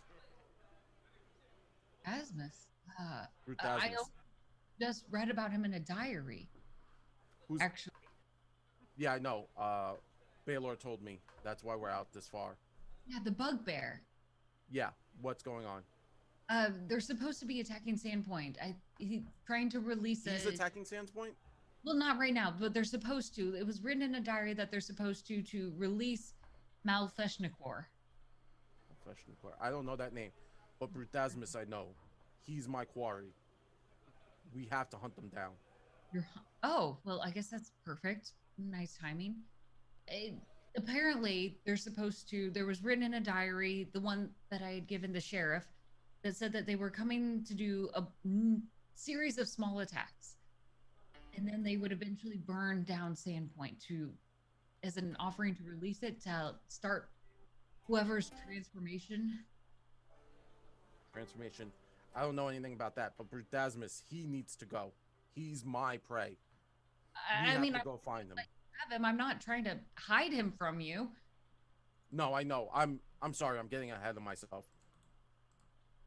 Right. The goblin tribes that are out here have been coming together. That's why I've been around. Normally, I'm a ranger. I stay in the woods. I keep the goblin population from getting exploding and attacking the town with violence. Brutasmus, he is a monster. He has killed many of my kin. He wears a necklace of elf ears. Oh, I'm so sorry. He has been mustering tons and tons of goblins. Just different tribes that shouldn't be together are coming under his banner. And if someone is talking about him, this is dangerous. This is dangerous for the town. If they attack, it's not going to be a small army. It is going to be a massive invasion. He is a monster of a hog. of a But hobgoblin. what you're confirms that this is Bugbear. going to happen. Like this is not a past thing. He's coming now. When? No. I meant Who like had this? Who had that it these would notes? happen. Because in the diary, if it were something of the past, I mean, a long time ago, wouldn't it already like it wouldn't include any names that we already know that are currently alive? Yes. No. This is this bugbear. He is a monster, and he has been. Listen, there are several camps I've been traveling and keeping an eye on. He could be in any one of these camps. Okay. If we head up, we're gonna have to split up. I could separate from the group and travel faster and lighter than most of you. Okay. I know you understand these woods. How you understand them, I don't understand how you do, but you do. Just works And with- I know you're able to talk to the animals, and I get it, and you've been here with these, and then she kind of looks and sees, you know, the group looks ragged, and she goes, I can lead you to a separate location. We're gonna have to check out all several of these spots. I can start with one, your group will start with another one, and we'll find Brutasmus. He has Right. to be taken out. If anyone is working with him, it's a different story, but I have to take him out. I need my vengeance. You don't understand. You want us just to capture him for you? Yes.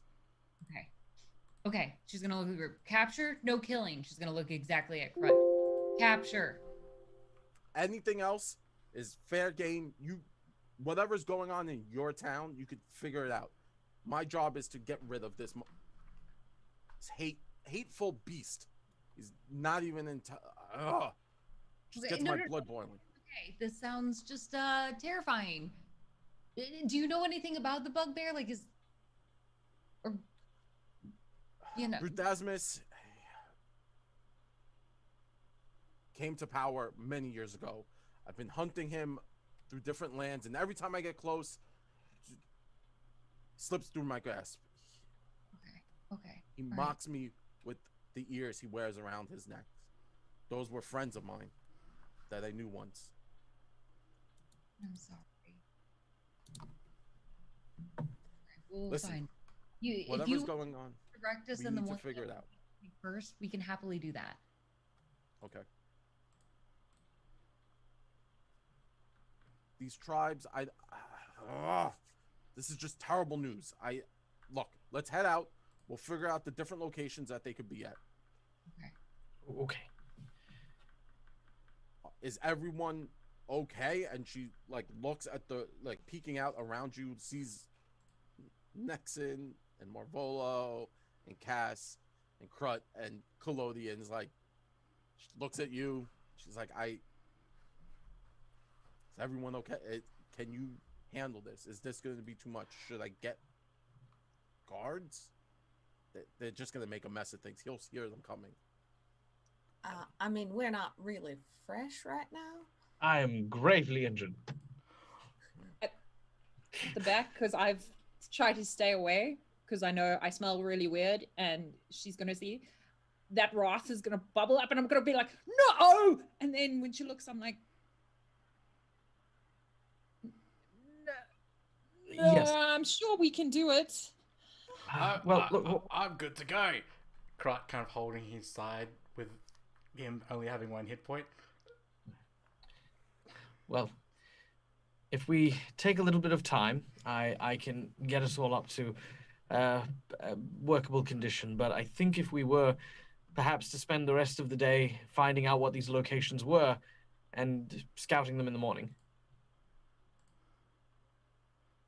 This is at least my thoughts. Anyone?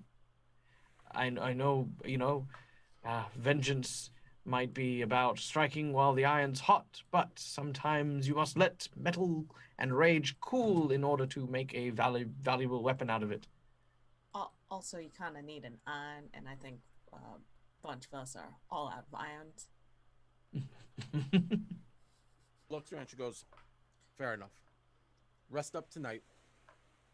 I will draw up a map and we can then figure out what to do tomorrow. Perfect. Is that fair? Yes. Yep. Sounds good.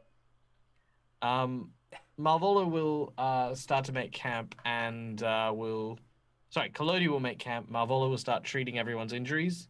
I'll do so every hour with just, medicine checks to stitch wounds and mend flesh. That'd be great. I'm gonna try and get Crut alone, like on the side. And then I'm gonna say to Crut,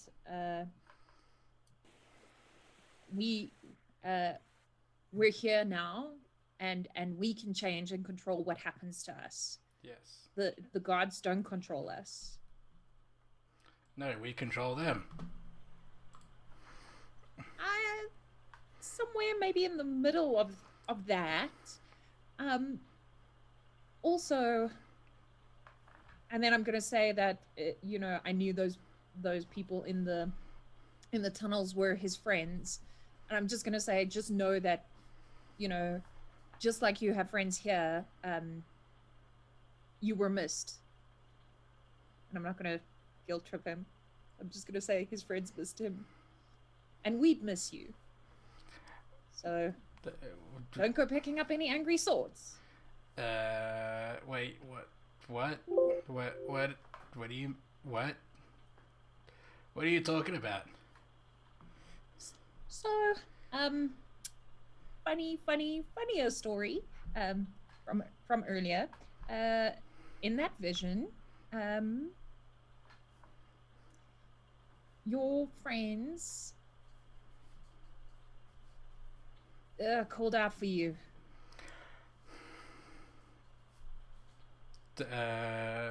So what you said before, you just left out, they called out my name? I felt that was information for you.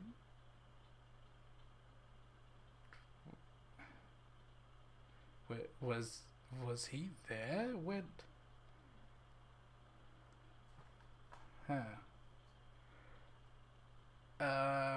Right.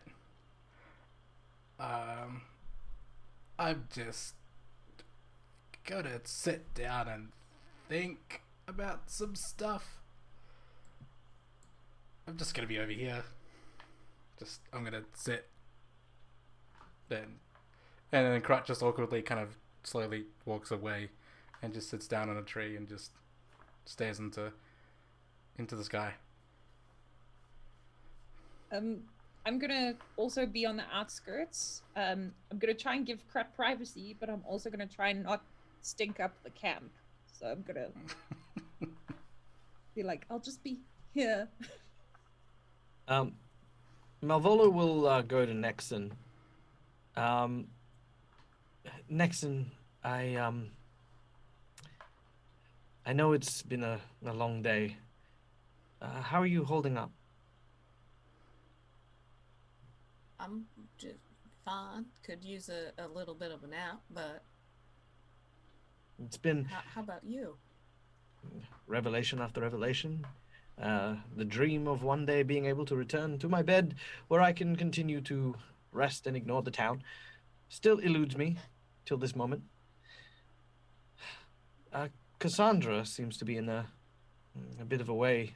This ordeal has probably put a lot more strain on her than anyone else. Tell me, do you have anything that might be able to help her with her condition? Not really. It's not my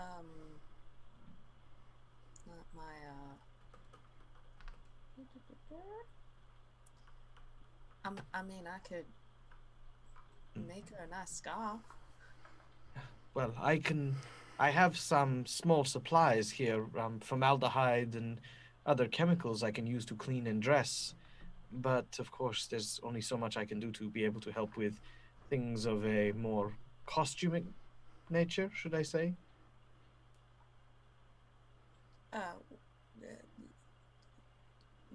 You've been a bit cryptic. What is it that you need? I sort of look over at Cassandra. Cassandra, what's your current appearance? Very, very pale. Somewhat gaunt in the face. But you know, like that sickly gaunt, not model cheekbones, like fish cheekbones. And then some of the cloths unraveled around my arms, but you can see that it's starting to look. It looks like it's on that edge of discoloration and almost, for want of a, like, finely rotting, just ever so slightly decaying, and you can, in 1 or 2 points, think you see the bone. And it smells slightly like decaying, like a compost heap. A little bit. The wounds are smelling like almonds. So I have this vision that you're going to embalm me while I sleep. I'm going to try. Fix it. Yes, as a medical professional who has now tended to everyone's wounds at some state or another, she is falling apart, and I don't mean figuratively, or emotionally, or spiritually. I mean quite literally. There are bits of her that have probably seen better days and probably are on the floor somewhere. Scented perfumes, makeup, anything of that nature among your costuming kits?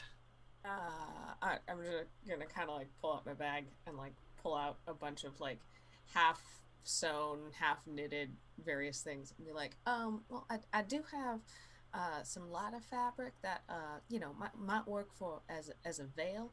I had a customer one time that she was suffering from a rotten disease, so we suggested that because she did not look very good. So that might work, at least to kind of What about a sleeve? With more colorations, especially maybe to cover the bone exposures and stuff. Anything like that, or could you make something like that? Yeah, I could make something with that. Oh, and I could put some flowers on it. There's actually a flower from my homeland that might be a pretty cool. So Malvolo and Nexon will continue this very long conversation, just coming up with ways, just in private, to kind of help Cassandra with her rottingness. I'm trying to have tact, right? Everyone knows what characters I play. It's hard, okay? We pick up early into the morning. The party has been kind of spending the evening around the campfire. Normally, this would be a time of joy. It's now a darker, much more heavy time. Shalelu has come back with her morning hunt, bringing an abundance of goods for breakfast. Different fruits and vegetables, and a small rabbit. Not a baby, as we learned from Rain. We don't kill babies. Adults. But just a small rabbit, as that's all she was able to do. Yep, we don't kill babies. We do not kill baby animals. Shalelu starts to clean and set up a cooking fire. Here, I can surely I can find something that added a little flavor to it. She's gonna look out for maybe some roots or something that could be chopped up and added into the mix of things. Stepping out, quick survival.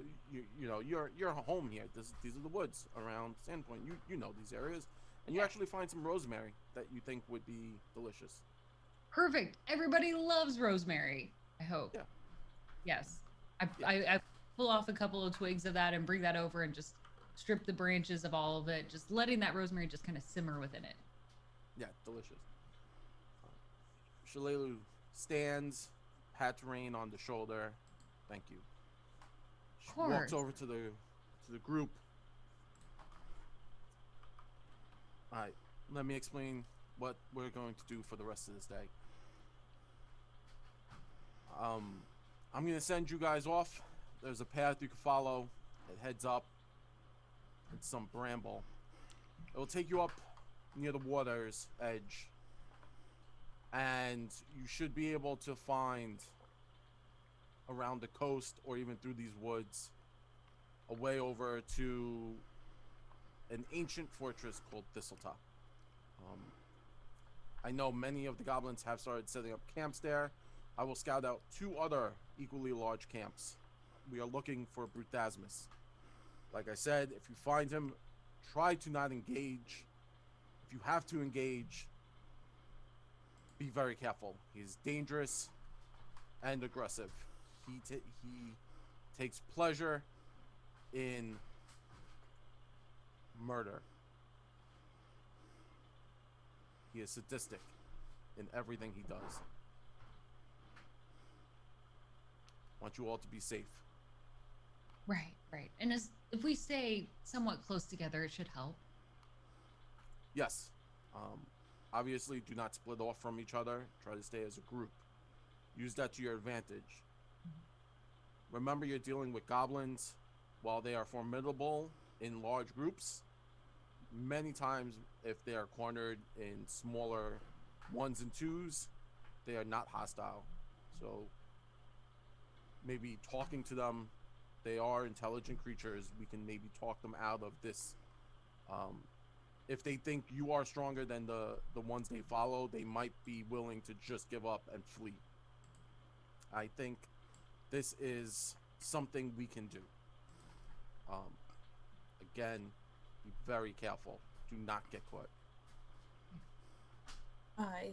If we find Brudimus, is there a way for us to send you, like, notify you? Yes.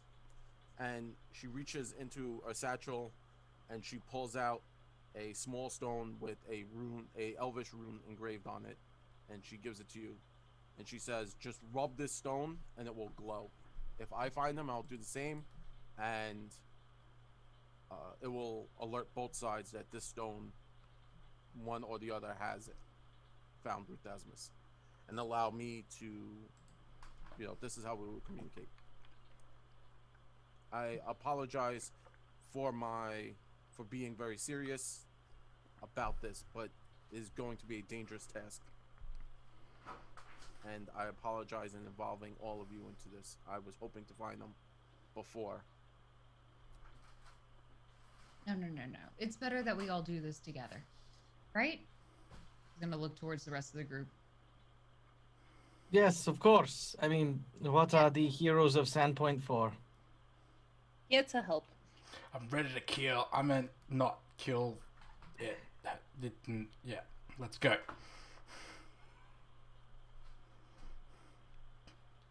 Reaches into her satchel and she pulls out a small hand-drawn map. It's crude, but it does give you 2 different paths you could take. One that would follow up by the water, or the second that goes through the woods. I apologize for how this is drawn.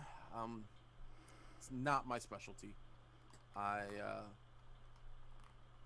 Drawing is something I'm not good with. I apologize. It's alright, we can read it, right? Right? I'm excited to see what this looks like now. Let's see. Yeah, it's easy to read. It's very crudely drawn. That's about it. It says like trees, and then there's like path, and then path, and that's really it. There's not much to it. All right. Shall we go to the trees? Yes. Trees are always nice. And they'll help give us a little more cover. Yes.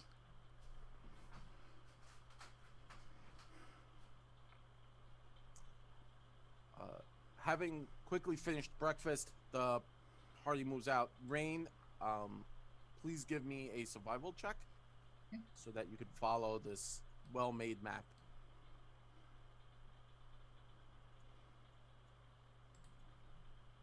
Oh, wonderful.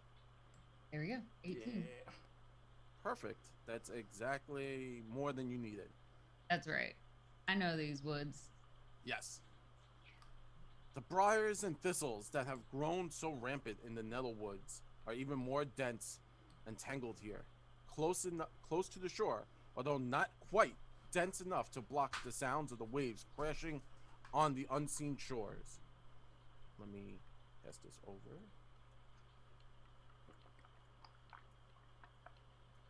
So you are still following up by the water. So it is not, you are not too far from the water at that point. Okay. You still hear it. Yeah, you could definitely still hear it. Actually, I should hear it.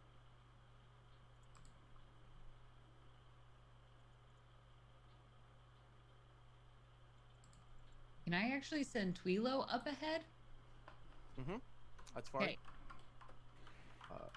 So if you, so here at this area, kind of where you're coming up, you can see like all these trees and bristles and thorns, and the wood here is not as terribly dense, but it is tangled, and you know that like they are thistles, so like thistle top, right? So you're definitely going to be kind of going through heavily thorned bushes. So sending out Twilo to search around. Yeah, just to keep an eye out and say, okay, if you see a creature bigger than me, you let me know, okay? Mm-hmm. Squeak, squeak.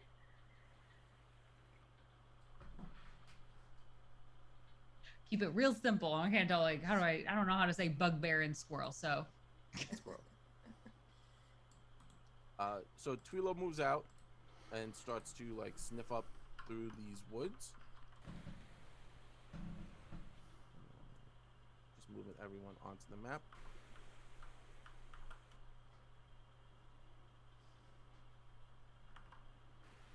I'm assuming that would be your marching. Everyone's marching over there. Everyone's behind Rain and Krut and Kalodi. I don't have a map in Oh, Fantasy Ground. sorry. Let me throw that over to you. Haha, no idea. Wonderful. I don't see it yet. Ah, there we go.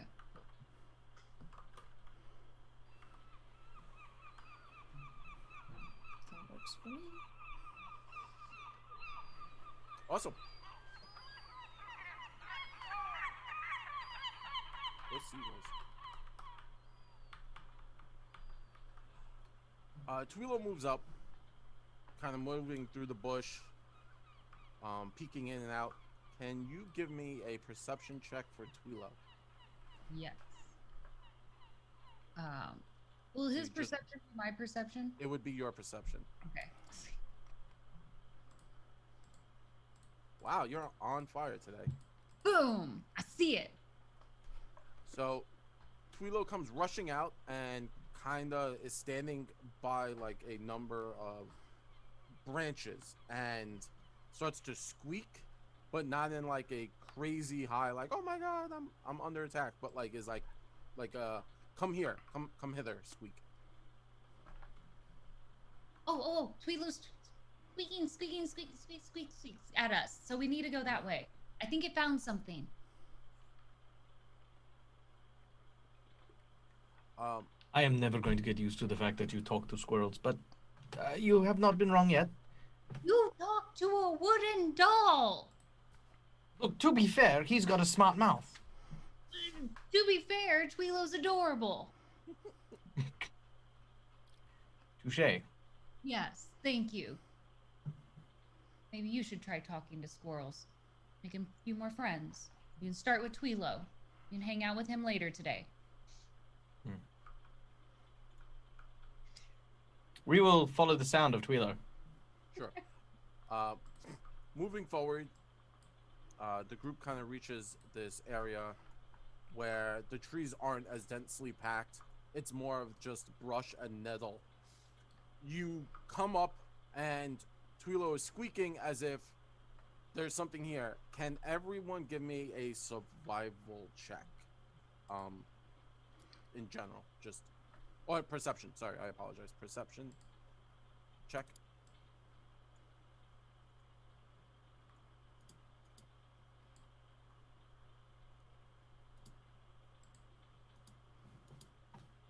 Nope.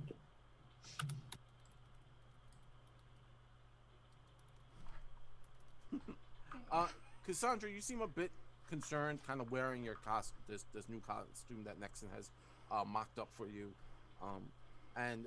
But everyone looks around, and you notice on the floor in this area, the ground seems well trodden.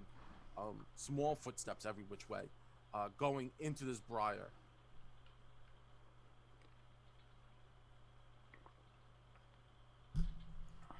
Yeah, I'm just gonna thank them for the costume, and I'm gonna pack it away because I look fine now. Okay. And I'm gonna say if I need it again, and then because I obviously was struggling to see through my veil, which I was unused to.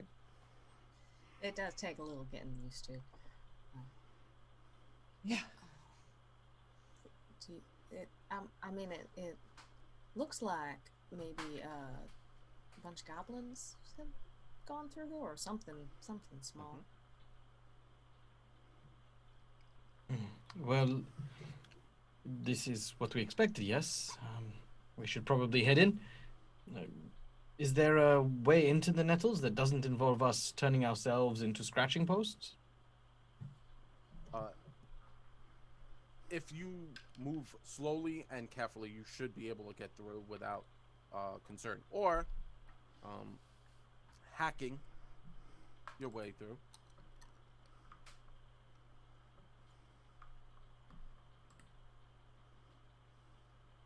I'd go for slow, because hacking might be a bit loud. Okay. How tall? Can someone be thrown over?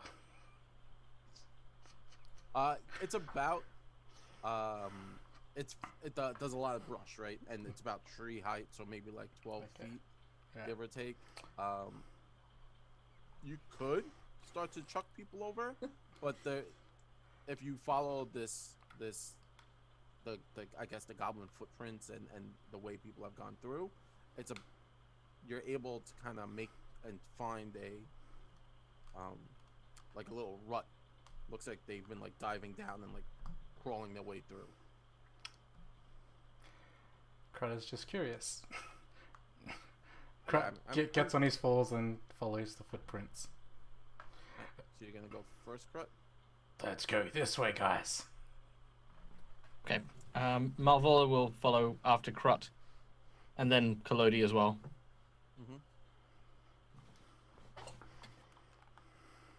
Can I fit through there? Yes.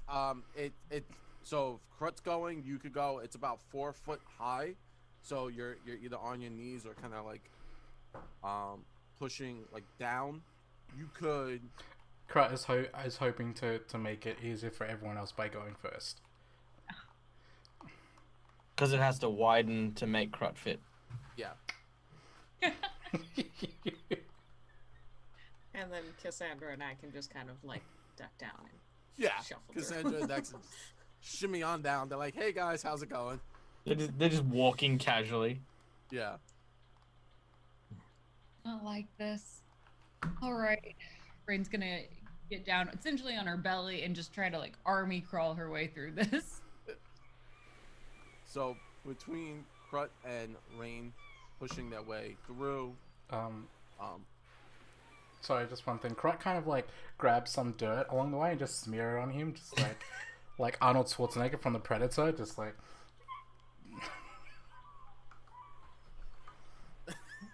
in my head, he's just like on his eyes, just moving through. It's a little. Sorry, that threw me for a loop. Fantastic on you, Crut. Oh, thank you. Crut, that's not mud.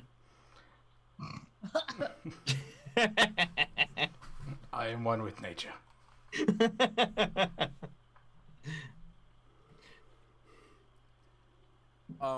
Moving through this kind of tunnel area, you kind of pop up on the other side, and now reveals a very large area, still filled with thickets and bush, but there seems to be walkways going every which way.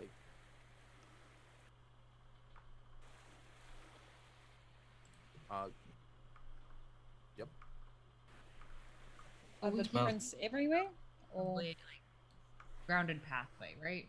Yeah, it's like a grounded pathway. It's small and thin, wide enough for Nexon and Cassandra to stand shoulder to shoulder, but it's only big enough for one person. But for the two small people, it's big enough for them to stand together. That being said, it's probably how the goblins were walking through here.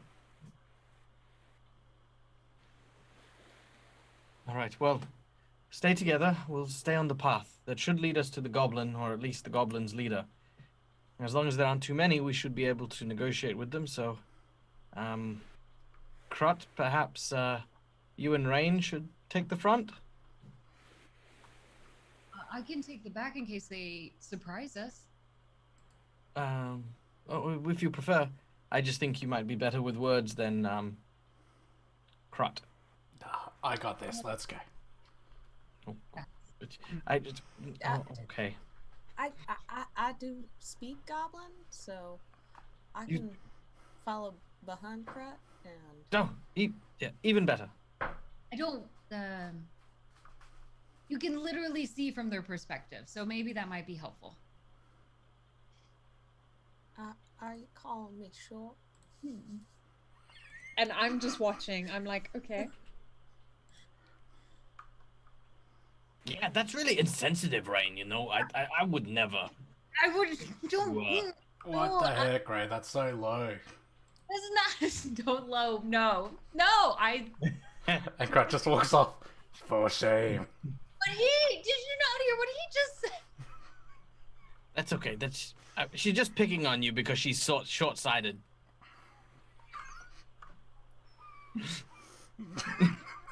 That he started this onslaught of short jokes. Sorry, Nexon. I didn't. Nexon's just going to like shake her head at Rain and then look at Cassandra and wink. She's not actually. And then and then when you said I'm sorry, Nixon, I'm gonna sort of... and I'm also gonna wink back at Nixon as well. I'm gonna hide in the back.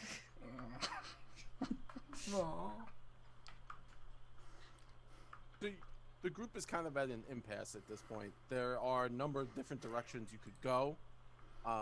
It's to your right or to your left, Krut. It's really up to you. The party is kind of taking your lead. Are the tracks still visible? Yes, so they are very well-worn tracks. This seems to be where all the goblins are moving through this area. So this is a very largely well-moved. Can Krut determine how fresh they are? Make a survival check, please. Sorry.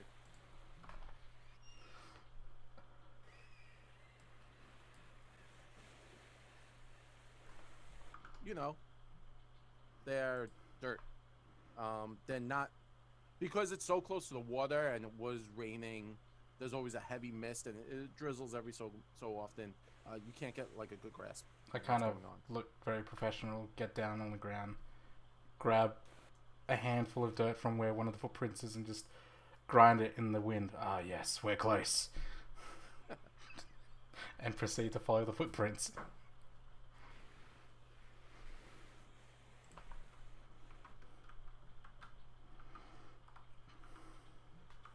Whatever direction they may go. Yeah, they kind of go left and right. Okay. So it's up to you. Left. Left. Cool. So heading up left, you start to follow around these these trees and bush and as you kind of get to this area, you can hear what sounds like a faint like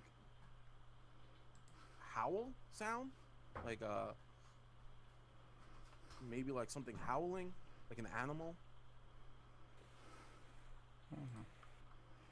Do I recognize that as one of the normal animal sounds in the woods? Make a nature check, please. Is it like a dog howl?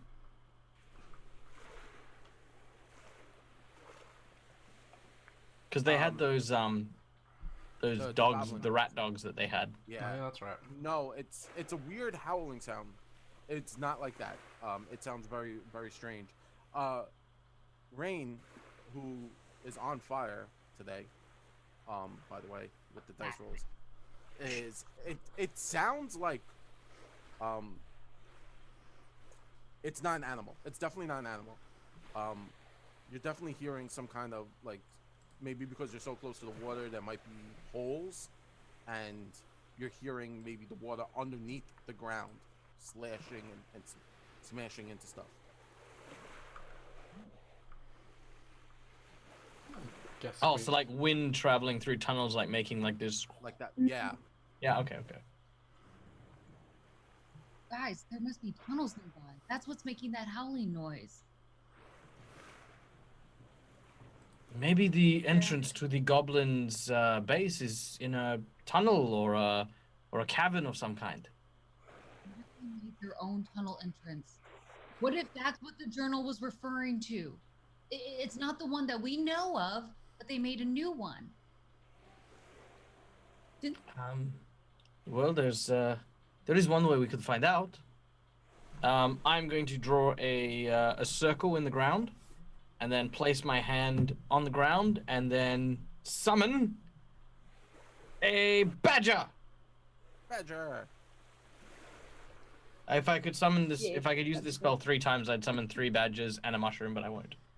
Uh, So I will instruct my badger, who I will now call for the purpose of this, Barnabas.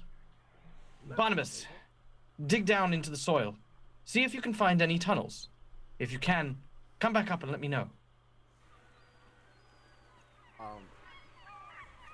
Yep. Barnabas starts to dig. And Good, Barnabas. Disappears from sight. See, I can make waiting- friends with animals, Rain. Does Not the- really. I don't know what his name is. Does the space and the area look like the map that Nilbog gave us, like back in the day? Oh yeah, Nilbog. Yeah, it actually does. If you pull up that map, this area kind of reflects a similar map that Nilbog did draw up. If this Does was a it give us video game, any that extra insight. Yeah, actually, it will give you extra insight, so you can now, everyone having that map and remembering it, everyone will get a +2 to their checks for survival, and to like navigate this area. Okay. So that's a good call. That's a hard throwback. Look, we interrogated that poor goblin. We need to use what we got. Yeah. we did harass that poor goblin. You Sure. like, yeah, Kalodi's head came off. It was creepy. It was. Kalodi was a demon at one point. Yes. I was a demon. It was awesome. I mean, my God, I never thought I'd ever sit down and watch a goblin wet itself. But yeah, it happened. It happened. Awesome. In about 10 minutes, the badger pops back up, and its fur is moist. So it does. Why look are you like wet? It's definitely water down there. Is that going to be my quote for this series? Like, I've said it to Rain today as well. Like, that's just it. It's just Kalodi on a shirt with inverted commas. Why are you wet? Absolute attitude behind it. Yes. All right. I can't speak Badger. Does anyone speak Badger?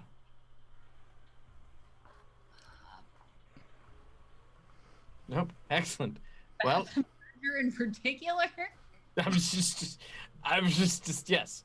I will say, okay, well, did you well, if he came back here, he found some form of tunnel. Okay, we'll follow the badger into the tunnel, and hopefully it'll link up to the caverns that the goblins are in. Yes? Good. Excellent. Badger, Barnabas, continue digging. To make it big enough for everyone. Yes.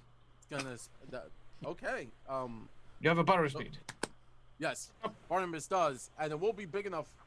Easily, Nexon and Cassandra could fit in there, but to get it big enough to fit Rain and Crut, that might be some time. Just general understanding of how much. Yeah, I'll get Kalodi to also help out a little bit. Mm-hmm. Crut has big hands. Yeah. So you guys are digging, and you realize that the way the Badger Barnabas is going is kind of directly to the right of you, beyond the tree line that you can't see out of. Ah. It might take too long for all of us to get down there. And plus, I really don't like going underground and all of that. I'll just I can pick out above and Crut and anybody else who doesn't want to squeeze into a tiny hole. Yeah, Well, I'll probably stay up here. Wait, didn't we just say that the goblins might be underground? But we're not. I don't want to go underground. It's dirty down there. But if that's what the goblins are, But we're not looking for the goblins. We're looking for the bugbear. but we And, thought the well, goblins might be. If Yes, we can find a goblin, we can probably ask the goblin if the bugbear is here. You know. And from the note that you found in the journal, it seemed to be that the goblins were working for other people who they deemed were stronger, and that's what Shalelu seemed to say. That's true. Okay, well, really just don't want to climb down that hole. Oh, that's okay. There's no ladders or grips. You'll probably just fall. That's not. Well, if they're working for, and they've always said they're working for, what was it, Nixon? Tall people? Longshanks? That's not. Then, if the hole's only big enough for people of, and I'm gonna very blatantly look at Rain and say of a certain size, I don't mean that. then I don't imagine whoever's leading them goes through the tunnels themselves. As you're standing around this tunnel, suddenly echoing out of it, you can hear that sound. That weird. Is that my badger? Nope. What the hell? That does not sound like a goblin. Oh, okay. I think we have the Barnabas? wrong I'm with sound. Rain. I don't want to go Barnabas, in we're that going tunnel. to bury this hole. Bury this hole right now. No. Let's. That has to be the bugbear. Has to Down be there, the bugbear. I don't know how familiar you are with bugbears, but my understanding is that they are bigger than me. Look, that sounded like a dinosaur. I'm just going to say it. I'm going to be out there. What? Well, why don't we fill this hole in and we keep following the footsteps? Ah, Nexon, so wise as always. But we Look, should be going. I'm sure there's plenty of things for you to hit, Krat, but that's definitely something that can be fine and dandily left without. Okay. Yeah, let's just go in the direction in which the badger is digging. How about that? This Right. is one entrance. Maybe there's more. All right. Well, okay. Kalodi? Kalodi flicks out his arm blade, and I'm gonna hack through the brambles and brush here, following the direction, but not going underground. Yes. So following Barnabas, you cut across a lot of this bramble, and you kind of pick the thinnest side, and you move across, and Kalodi stops as he comes to a ledge to a massive hole, and as you get to this hole, a spray of seawater hits Kalodi in the face. Brain's gonna pop through. Why are you wet? I don't know. It just happened. But watch your step. There's a big hole here that's like spraying salt water. Kalodi looks down the hole. Oh, sorry. No, okay. Go ahead. No, I was just gonna look down the hole. Go for it. I look down the hole. It's very deep. As you look down, every so often, as the waves crash, and you can hear that howling sound coming from this hole, the water sprays on Kalodi's face. It's very deep. It goes down. All right, follow me. We're just gonna move around this thing. By the way, Malvolo, you know if your badger had dug straight through that, we would have ended up drowning, right? There's a big tunnel filled with water down here. But what about when the tide's lower? Wouldn't it be an empty tunnel at that point? Maybe they could be down there. That's how water works here, right? We could just keep following the footprints, right? Yeah, I mean, at least for now, the goblins have to be somewhere, right? If they ain't in the tunnel, maybe they're somewhere else. Not in the tunnel. Yeah, that's right, Crud. Does Nilbog's map doesn't show like a meeting area or anything like that? It does. And it seems to be out in the water. There's like an area out in the water, and it says Rickety Bridge next to it, and it's kind of coming. So, out of what you can make out of a goblin's map, that was drawn under the stress and by seeing a demon. So it's like forest, and it says like sleep area, and the sleep area is kind of off and to the left in this like area that says forest, and then it says Rickety Bridge, and then there's like a big square, and it says Longshanks in the big square. Oh, so we gotta go across the Rickety Bridge. Which I assume wouldn't be in a tunnel, so... No, probably not. I haven't seen one though. Here, does anybody want to hop on top and maybe we can get a better view? Oh, hey, I got an idea. Hang on a sec.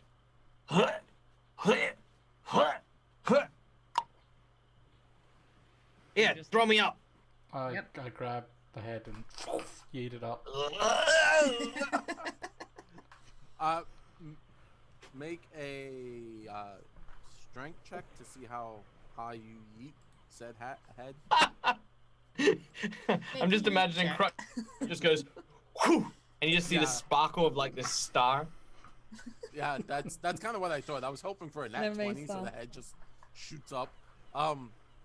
So the head flies up out of the bramble. Kalodi getting scratched a little bit, obviously no damage. Coming up out of this bramble, and for a quick second, you glimpse everything. It's beautiful. You can see where the Rickety Bridge is. You could see how it leads out over the water onto this old keep, and then rush right back down to the ground into Krut's loving arms. All right. I will tell everyone what I saw and the direction in which I saw it. Yeah, it's to the north of where you guys are, and north. Yeah. All right, let's go, everyone. Northwest, right? North, south, east. No, northeast. Yeah, like northeast. What could this be?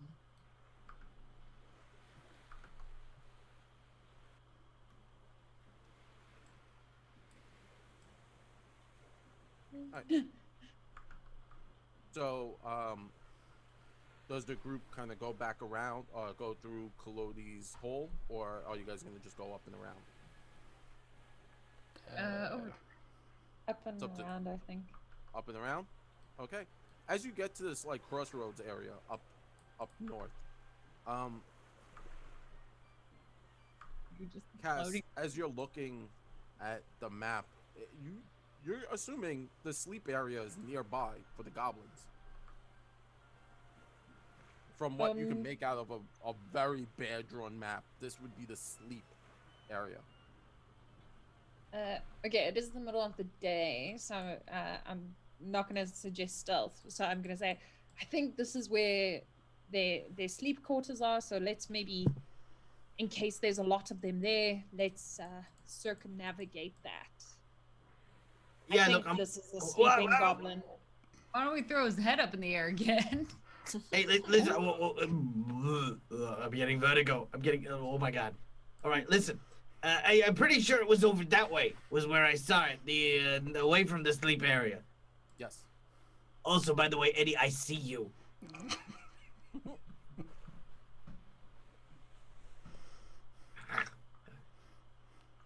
Following Kolodi, the group moves quickly and quietly to your best of it, following the path, move down around the hole you realize it kind of all goes around at this point, and you kind of come to an area and you could hear now what sounds like barking, those angry rat dogs. Hey, can I have my body back? Yeah. Just gonna move you guys Oh, to the area.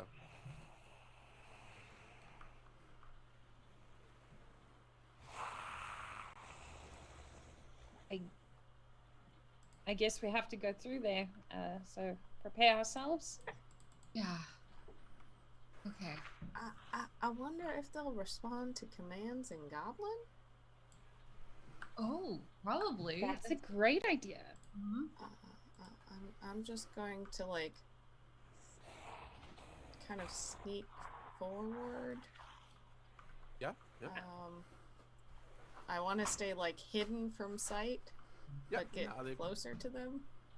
Yeah. So you kind of sneak up following the bramble, and what you see next in is the floor of this musty smelling chamber are covered with matted wiry fur. Well, no, as you get up here, you see bones just shoot about and strewn through the floor, and a dozen wooden stakes have been driven into the ground, and you notice a number of goblin dogs are here, currently held together. I'm gonna just in Goblin yell out "sit" as like commanding as I can. Yeah. So yelling out "sit," one of the dog's ears, the dog, right, in quotation marks, ears perk up, and it kind of sniffs around and like nudges another one, and they're now sniffing the floor. Yeah. And and then it's like looking as if maybe there's food, or like now you like this is the time it would be fed, like their voice is coming. So you start to see drool form on their mouth. Does anybody have any food?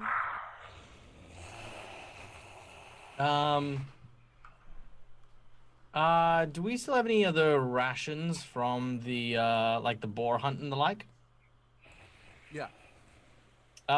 Yeah, I've got some of those rations. I'll take some of the smoked bacon and ham and hand it to you guys. Just gonna try and shuck it into like the center area. Yeah. Throwing the bacon out and the boar rations out into them, they start to scuttle and rush it, and you realize where it's landed, the chains don't reach, but it looks like the dogs are scrapping and scraping, and some of them are pulling themselves loose, and the chains aren't well made, right? So they're pulling themselves loose to get to this, and this is your time. This is the moment where you would make your run and your escape, or to get around them. Go. Running. So coming to this area, Krut, Kalodi, I'm gonna just move you guys over. Yep. You guys rush past the dogs. You can hear them now gnawing and eating, and you've come to a crossroads. To your left,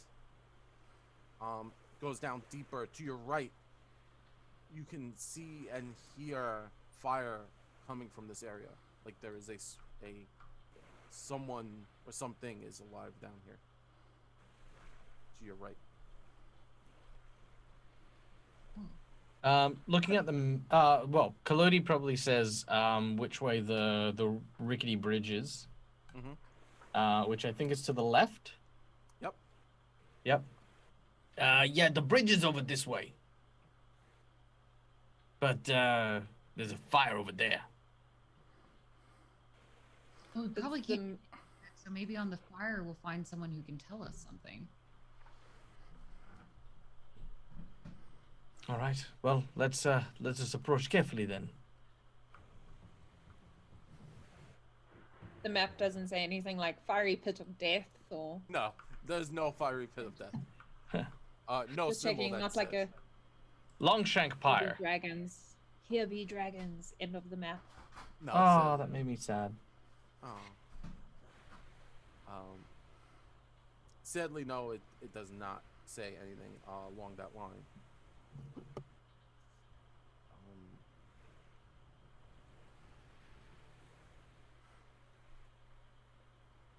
So we're going speaking? towards the fire. Yep. It's a bonfire with s'mores.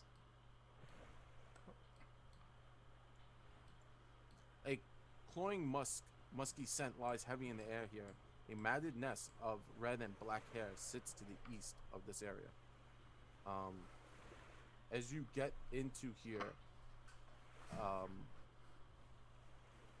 that red light starts to come through the bramble, and out steps a leopard. I'm sorry. A what? A leopard, you know. A leopard.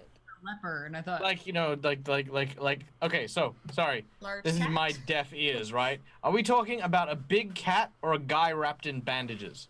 Sorry, big cat. Okay. I kept hearing him say leper, like this guy, this leper walked This out, leper. and I was like, "Are you okay? Don't touch me." But you know, like, why are you here in this bramble bush? That's very 2020 of you and meta. Oh, don't touch me. Look, Are you okay? to be fair, Kalodi's been playing 2020, the role-playing game, since he was created. Okay.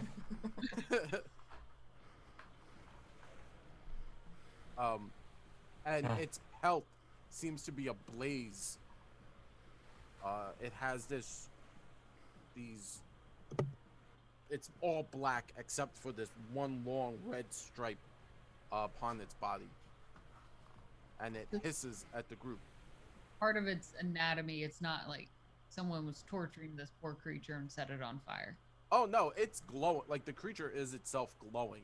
Like Okay. it's actually on fire. Okay. Oh, okay. Nice kitty. Good kitty. Krut hisses back. I am out of boar meat. Not a good time to be out of boar meat. Mm-mm.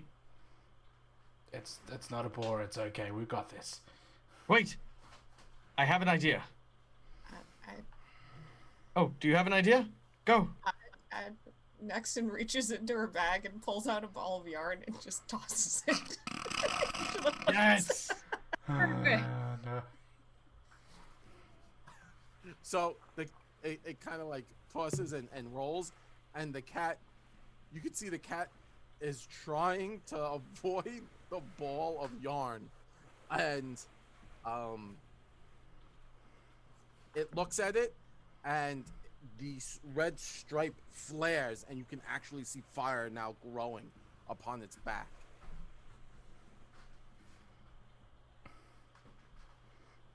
Okay. They're Does it like seem they distracted? are.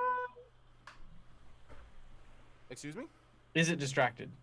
It is not distracted. I'll give Crut, and suddenly you hear in Goblin a voice call out. Obviously, Nexon, you understand this. Who's there? Who disturbs me? And then crunch, crunch, crunch, and that Goblin comes forward, right up onto Kolodi and who's standing in front of Crut. What is going on here? I will reply in Goblin and just say, we don't mean you any harm. We just have a couple questions for you.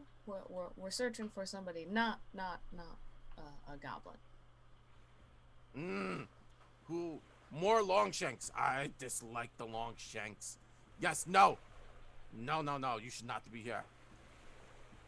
Well, we will God, be you've happy come to and leave. disturbed my grove. We'll be happy to leave if you can let us know what we're looking for. Brudimus, if he's around. And with that, you see its eyes widen, and it's in Goblin, and then in a language that is very unexpected. Rain. It speaks Druidic and says something to the cat, and the cat's fur rises, and the flames grow. And it says in Druidic, "Sick them, girl." And everyone roll initiative. Back very quickly in Druidic and say, "Sit."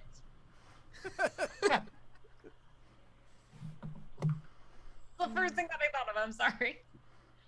Not very witty, but sit.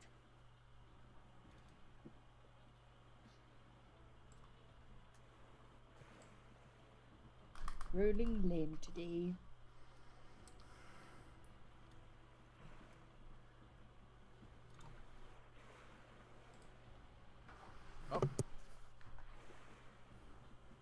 One moment. I just got a message from the gods.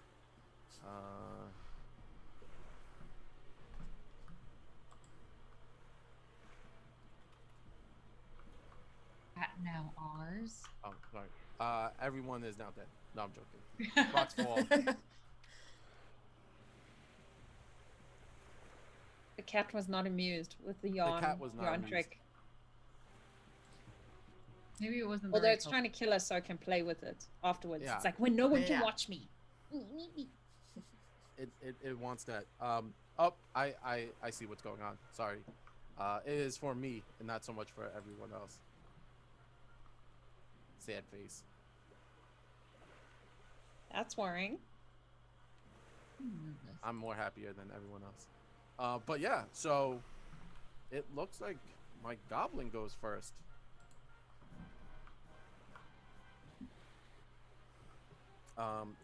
It will cast Tanglefoot on. It's not? Okay. It will cast Tanglefoot on. Let's see if this works.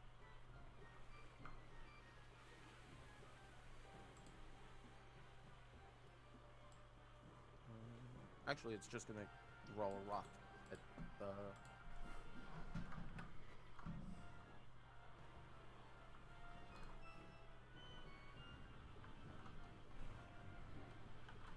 I like that. It's like, I was gonna cast magic. Nah. Nah. It's gonna throw a rock. It's okay then. Where's Marvolo?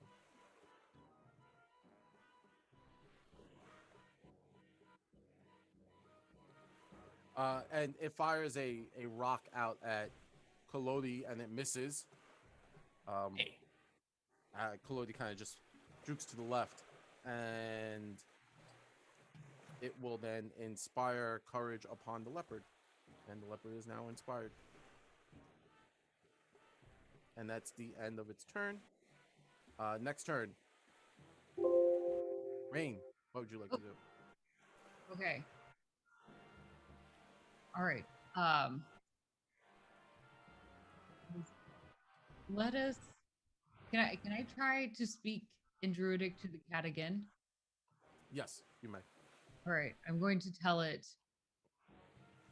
to run away, Just run away. just to run away, and I'm going to bang on my shield at the same time. Okay.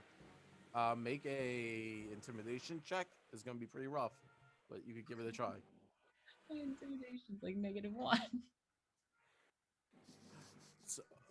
So the leopard like hesitates, not knowing what's going on. You know, it's normally used to hearing commands in Druidic. So it doesn't know. It's like, wait, you're not my daddy. And so it doesn't move, but you can see it like kind of trying to figure out what's going on. It's like looking at this goblin and looking at you, and looking at the goblin and looking at you. All right. You still have 2 more actions. Yes. Let us. Oh gosh. Yeah. I'm going to. I'm very nervous about this. Let's just try to tackle then the goblin. All right. So it's kind of a bit of a mess to get to, as Okay. you guys are all clustered up. You want me to try to also like roll like athletics to see if I can get through there? Yeah. Yes, please and thank you. Okay. Just jump over Cassandra. Yeah, how Yeah. hard could it be? You guys are not We're small. to be in the way. Different. You say athletics or acrobatics? Athletics. 15. Yeah. So you could go. Yeah, you could get up into this mix and get over there, and now you're gonna just kind of try and grab, the war chanter, the goblin druid. Correct. My Titan wrestler capability. There you go. So all you have to do is roll athletics again. Normally, if you had attacked or made a melee, you would be taking up the multiple attack penalty, but you haven't. So this is you just roll. Let's see. It is tiny, so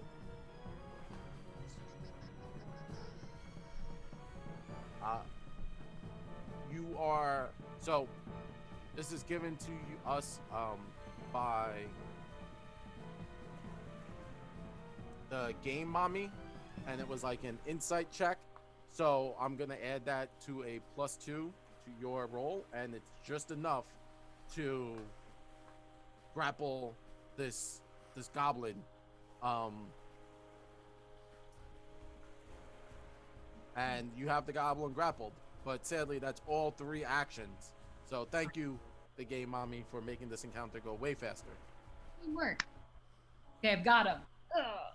You got him. Ah. That's my turn. All right. So is my leopards go. The leopard, seeing that you've grabbed its daddy, is not happy with that. And you could see the fire on its back flare up as it will lash out and scratch at you, trying to get you off of its daddy. So it's going to just try and maul you slightly.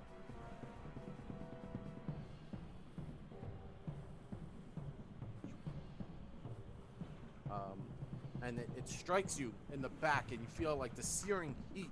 So you take normal slashing damage, but additionally, its claws seem to be on fire. So you actually take 6 slashing, but 1 point of extra fire damage. So that's actually 7. Yeah. Okay.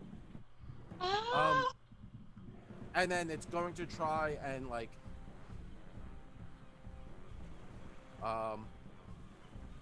pull you off of its daddy. So normally when it makes a melee attack, if it bites you, it's gonna like pull you off, but it's just gonna make it like it's gonna reach out and try and bite you and pull you off. So let's see if that works.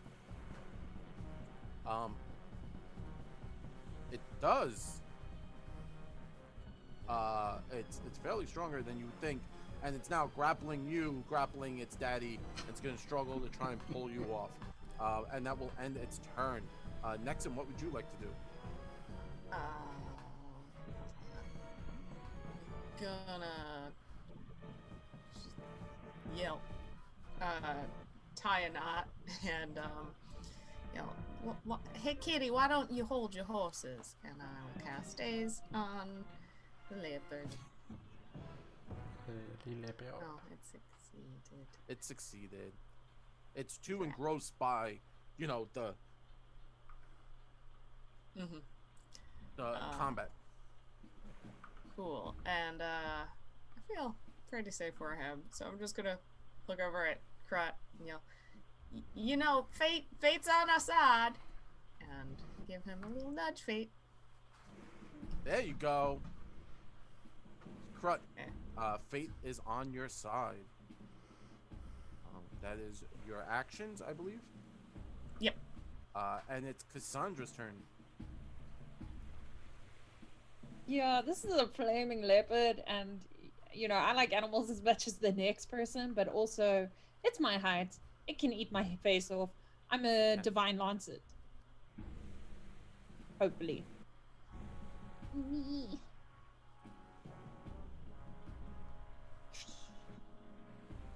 What?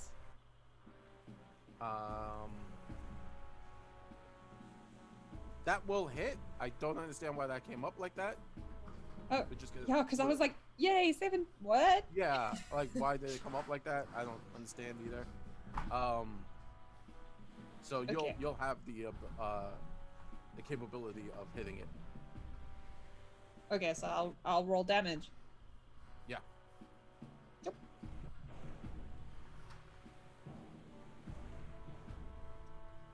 And then I'm going to cast shield on myself. Okay, yeah, not a problem. I believe it's now Krut's turn. Okay.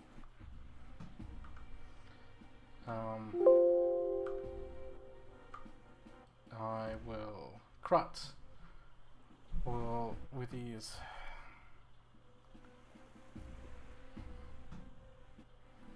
He will also attack the kitty. No, kitty, not like this. Yeah, he'll do Okay. that. Are you sure though? 'Cause we don't have to.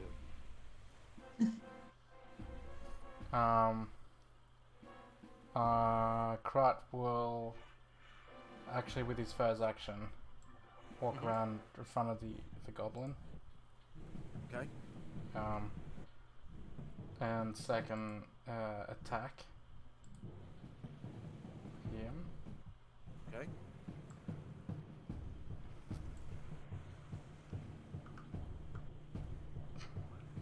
Damn. Okay. Oh wait, I forgot to roll on him. You have to roll on him. Right. Well, that's a 24, Okay. and we could just do basic math and say that is exactly not enough to get a critical, but that will hit. Okay. One off of getting a critical? Oh. Very close. Yeah. Well, can I? Yup. Oh wait, nudge fate. That's right. Yup. I apologize. Thank you, Nexon. So that is a critical hit. So you just roll both your dice for damage onto the goblin. Drew. Do we get a card? Yes. And we get the card. Thank you, Michael. All right, 1, 2, or 3. For 2. All right, what are we hitting with? Piercing, bludgeoning, slashing, or a bomb? My longsword. So. Slashing.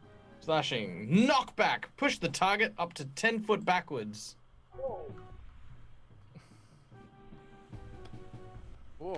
Oh, this poor guy. So with that, Krut, you slam into this goblin, and it drops to its knees, screeching and screaming as Rain is holding it, and it's trying to like squirm away from Rain, and you knock it right out of Rain's hands, and it lands in the bramble. Just with my last action, I want to tell the goblin, tell your kitty to back down. Yeah, not a problem. It looks confused and shaken by everything that's happening, and it screams out, "Stop! Stop, please, no more! Stop!" And then it says in Druidic, to the kitty, it says, "Please, stop! Don't hurt us! Don't stop! Tangletooth, stop!" And the cat's like, "Meow?" And it calls out, "Stop, please! Tangletooth, no! Stop, please!" And that will be Marvolo's turn. What would you like to do?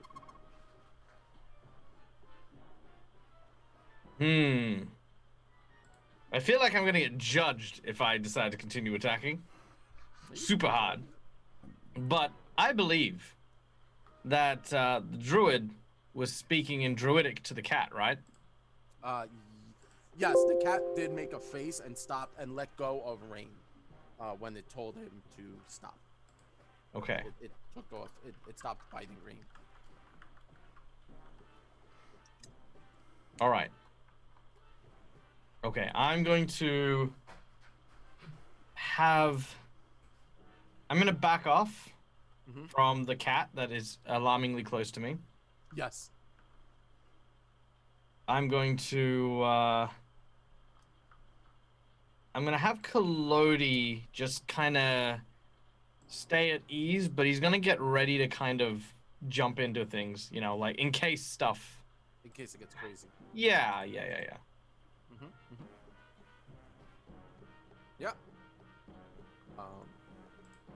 Yeah, so you could like ready an action to have Kalodi just lash out at the goblin druid if you know.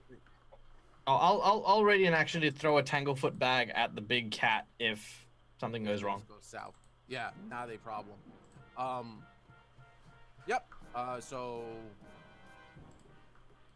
you want to end your turn? It's yeah. That's all I'll do. I'll just Cool.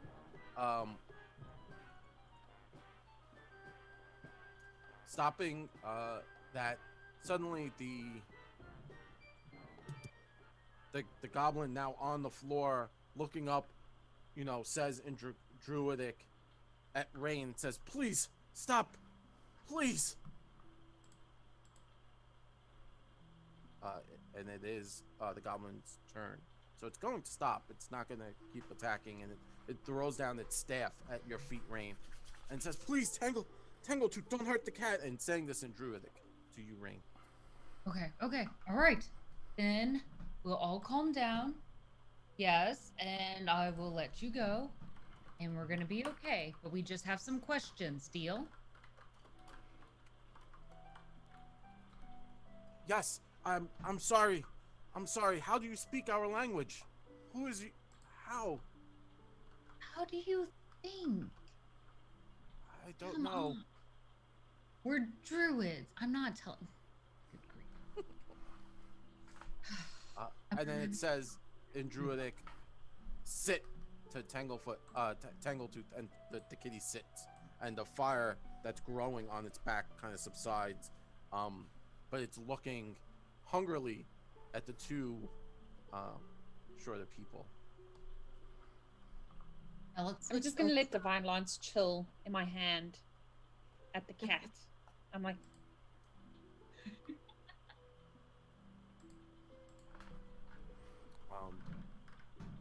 So it talks to Rain and says, "I'm Gormit. Do you only speak druidic? And then it says in Goblin, "No," which Nexon knows. It's seemingly. In common, I'll just say, the goblin just said no. I don't know what you asked it. I was hoping it'd speak more of a common language for us, but apparently that's not in the books. it says in Goblin.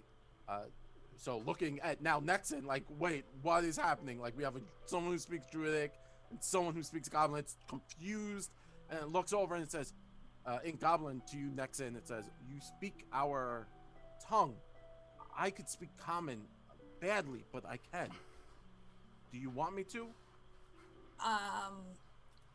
I guess if you and I'll say this in Goblin, if you can, that would make it easier, and then I can translate anything that you don't know the words of in Common.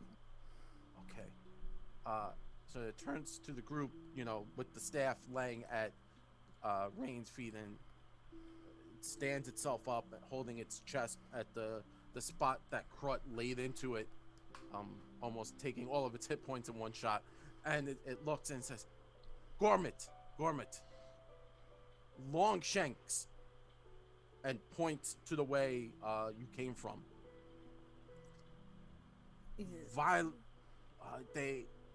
Many Longshank, Brutasmus with Longshank, and pointing in that direction. The Longshanks. He's saying Bruthasmus is here. Well, yes. How That- many Longshanks? And it looks to Nexon and says, "Many." In Goblin, it turns and says to Nexon and Goblin, because it's trying to say, it says like, and you can see it trying to figure it out on its hands, like 4 or 5. Does and then it starts to say names, and in common, right? Names are common, but it doesn't know any different. It says Suo and Nualia and Brutasmus. One moment. Did you say? Did it say Nualia? And Tuo, who's supposed to be in town? Well, I guess he could be, meeting up over here. So crazy thought. Did anyone remember what the name of the old priest's daughter was? It is it Nualia? I feel it was. But that can't be right. She died in the fire. Right. Well, there was that one matter of necromancy with the body and her not being as... She's quite recently deceased, so you can pull people back towards it. Maybe that's what the closet meant by baptized? Are you saying that they maybe stole her and her father's body and resurrected them? Well, Sounds like it. Wasn't Suo supposed to be being held captive by the sheriff? Or... well, whatever the case, we should probably put an end to this. If we allow them to amass everything where they can, they will attack Sandpoint from here. Marvolo, with you saying attack Sandpoint, it nods and it looks and it says, fire, Sandpoint fire, no go, Brutasmus, and he's making like hitting like motions. We're tiny, and it looks at Nexon and says, Brutasmus beats us if we don't fight for him. So if we... I'll reply in Goblin and just say, well, we want to stop what Brutasmus has planned, so then you can go back to doing what you want and don't have to worry about Brutasmus. So you should maybe join us. and it looks at everyone and says, "Longshanks, dangerous." And it points to your group, and many, and then it starts making motions like stabbing motions. Many Longshanks stab Goblin, us, dangerous, too dangerous. My And then it looks at you and says, in Goblin next, and says, my tribe, we don't want to be here. I want to leave. They hold us here. The woman in white and the other Longshanks, they're monsters.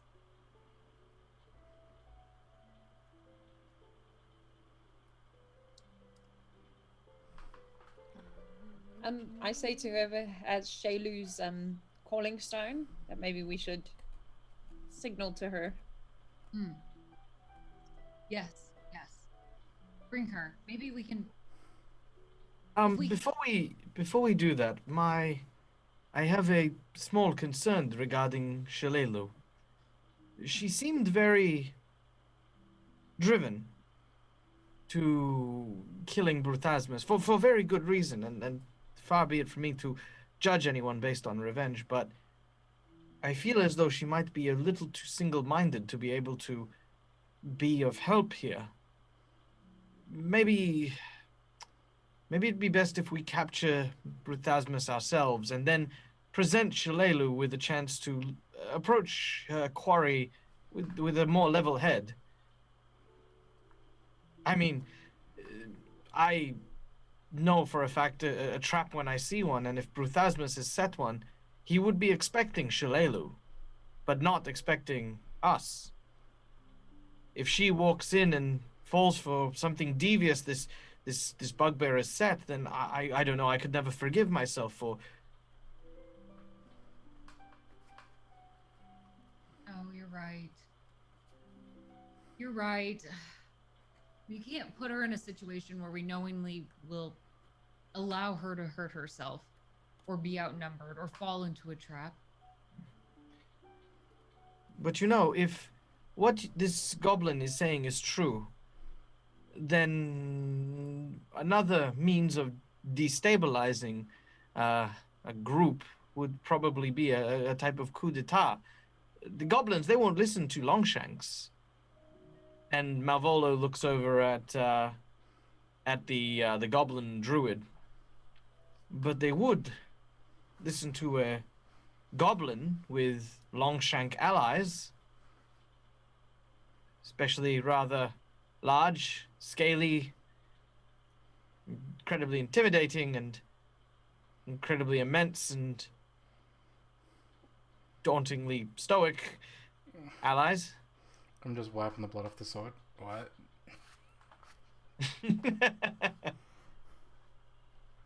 Nexon, tell the goblin that if he comes with us and speaks on behalf of, well, himself and his people, telling them to stand down, we will help him reclaim his tribe.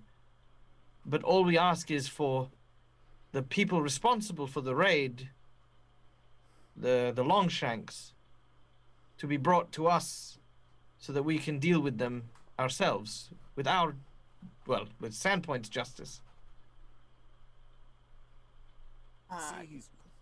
Yeah, I'll convey that. He's like looking at what's going on, and he's looking at like Rain and Nexon, hoping someone would say something back to him in a language he would fully understand. And then he looks at like having it all kind of be given to him. He looks up and he says, in Goblin, Gormit, too weak to fight them.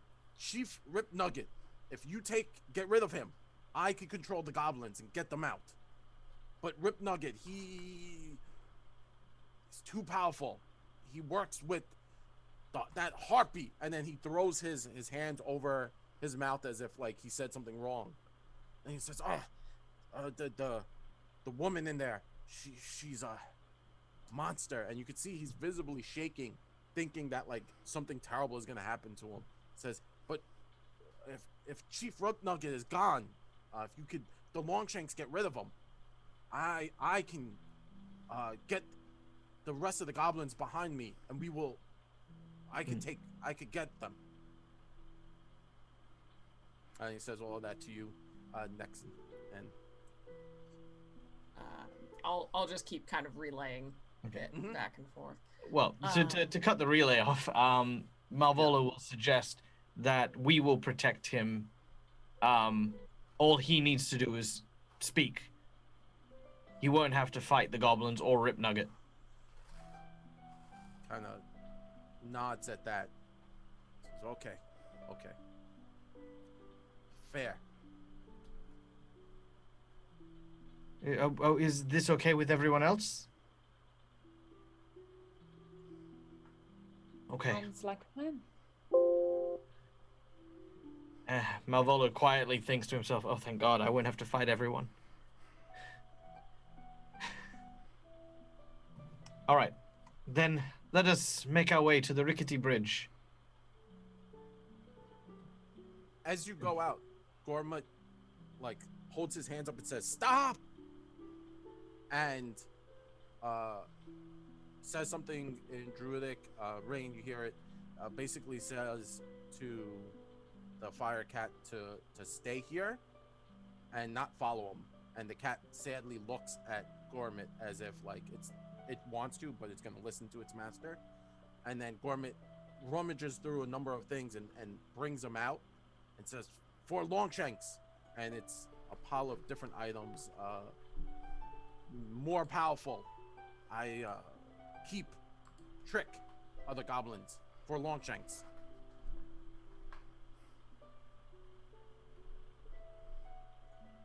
And he hands Nexon the bag, and you look in, and it's there are 2 potions, obviously some kind of magical wand is in there, and a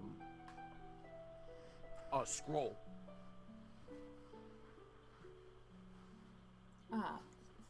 Thank you.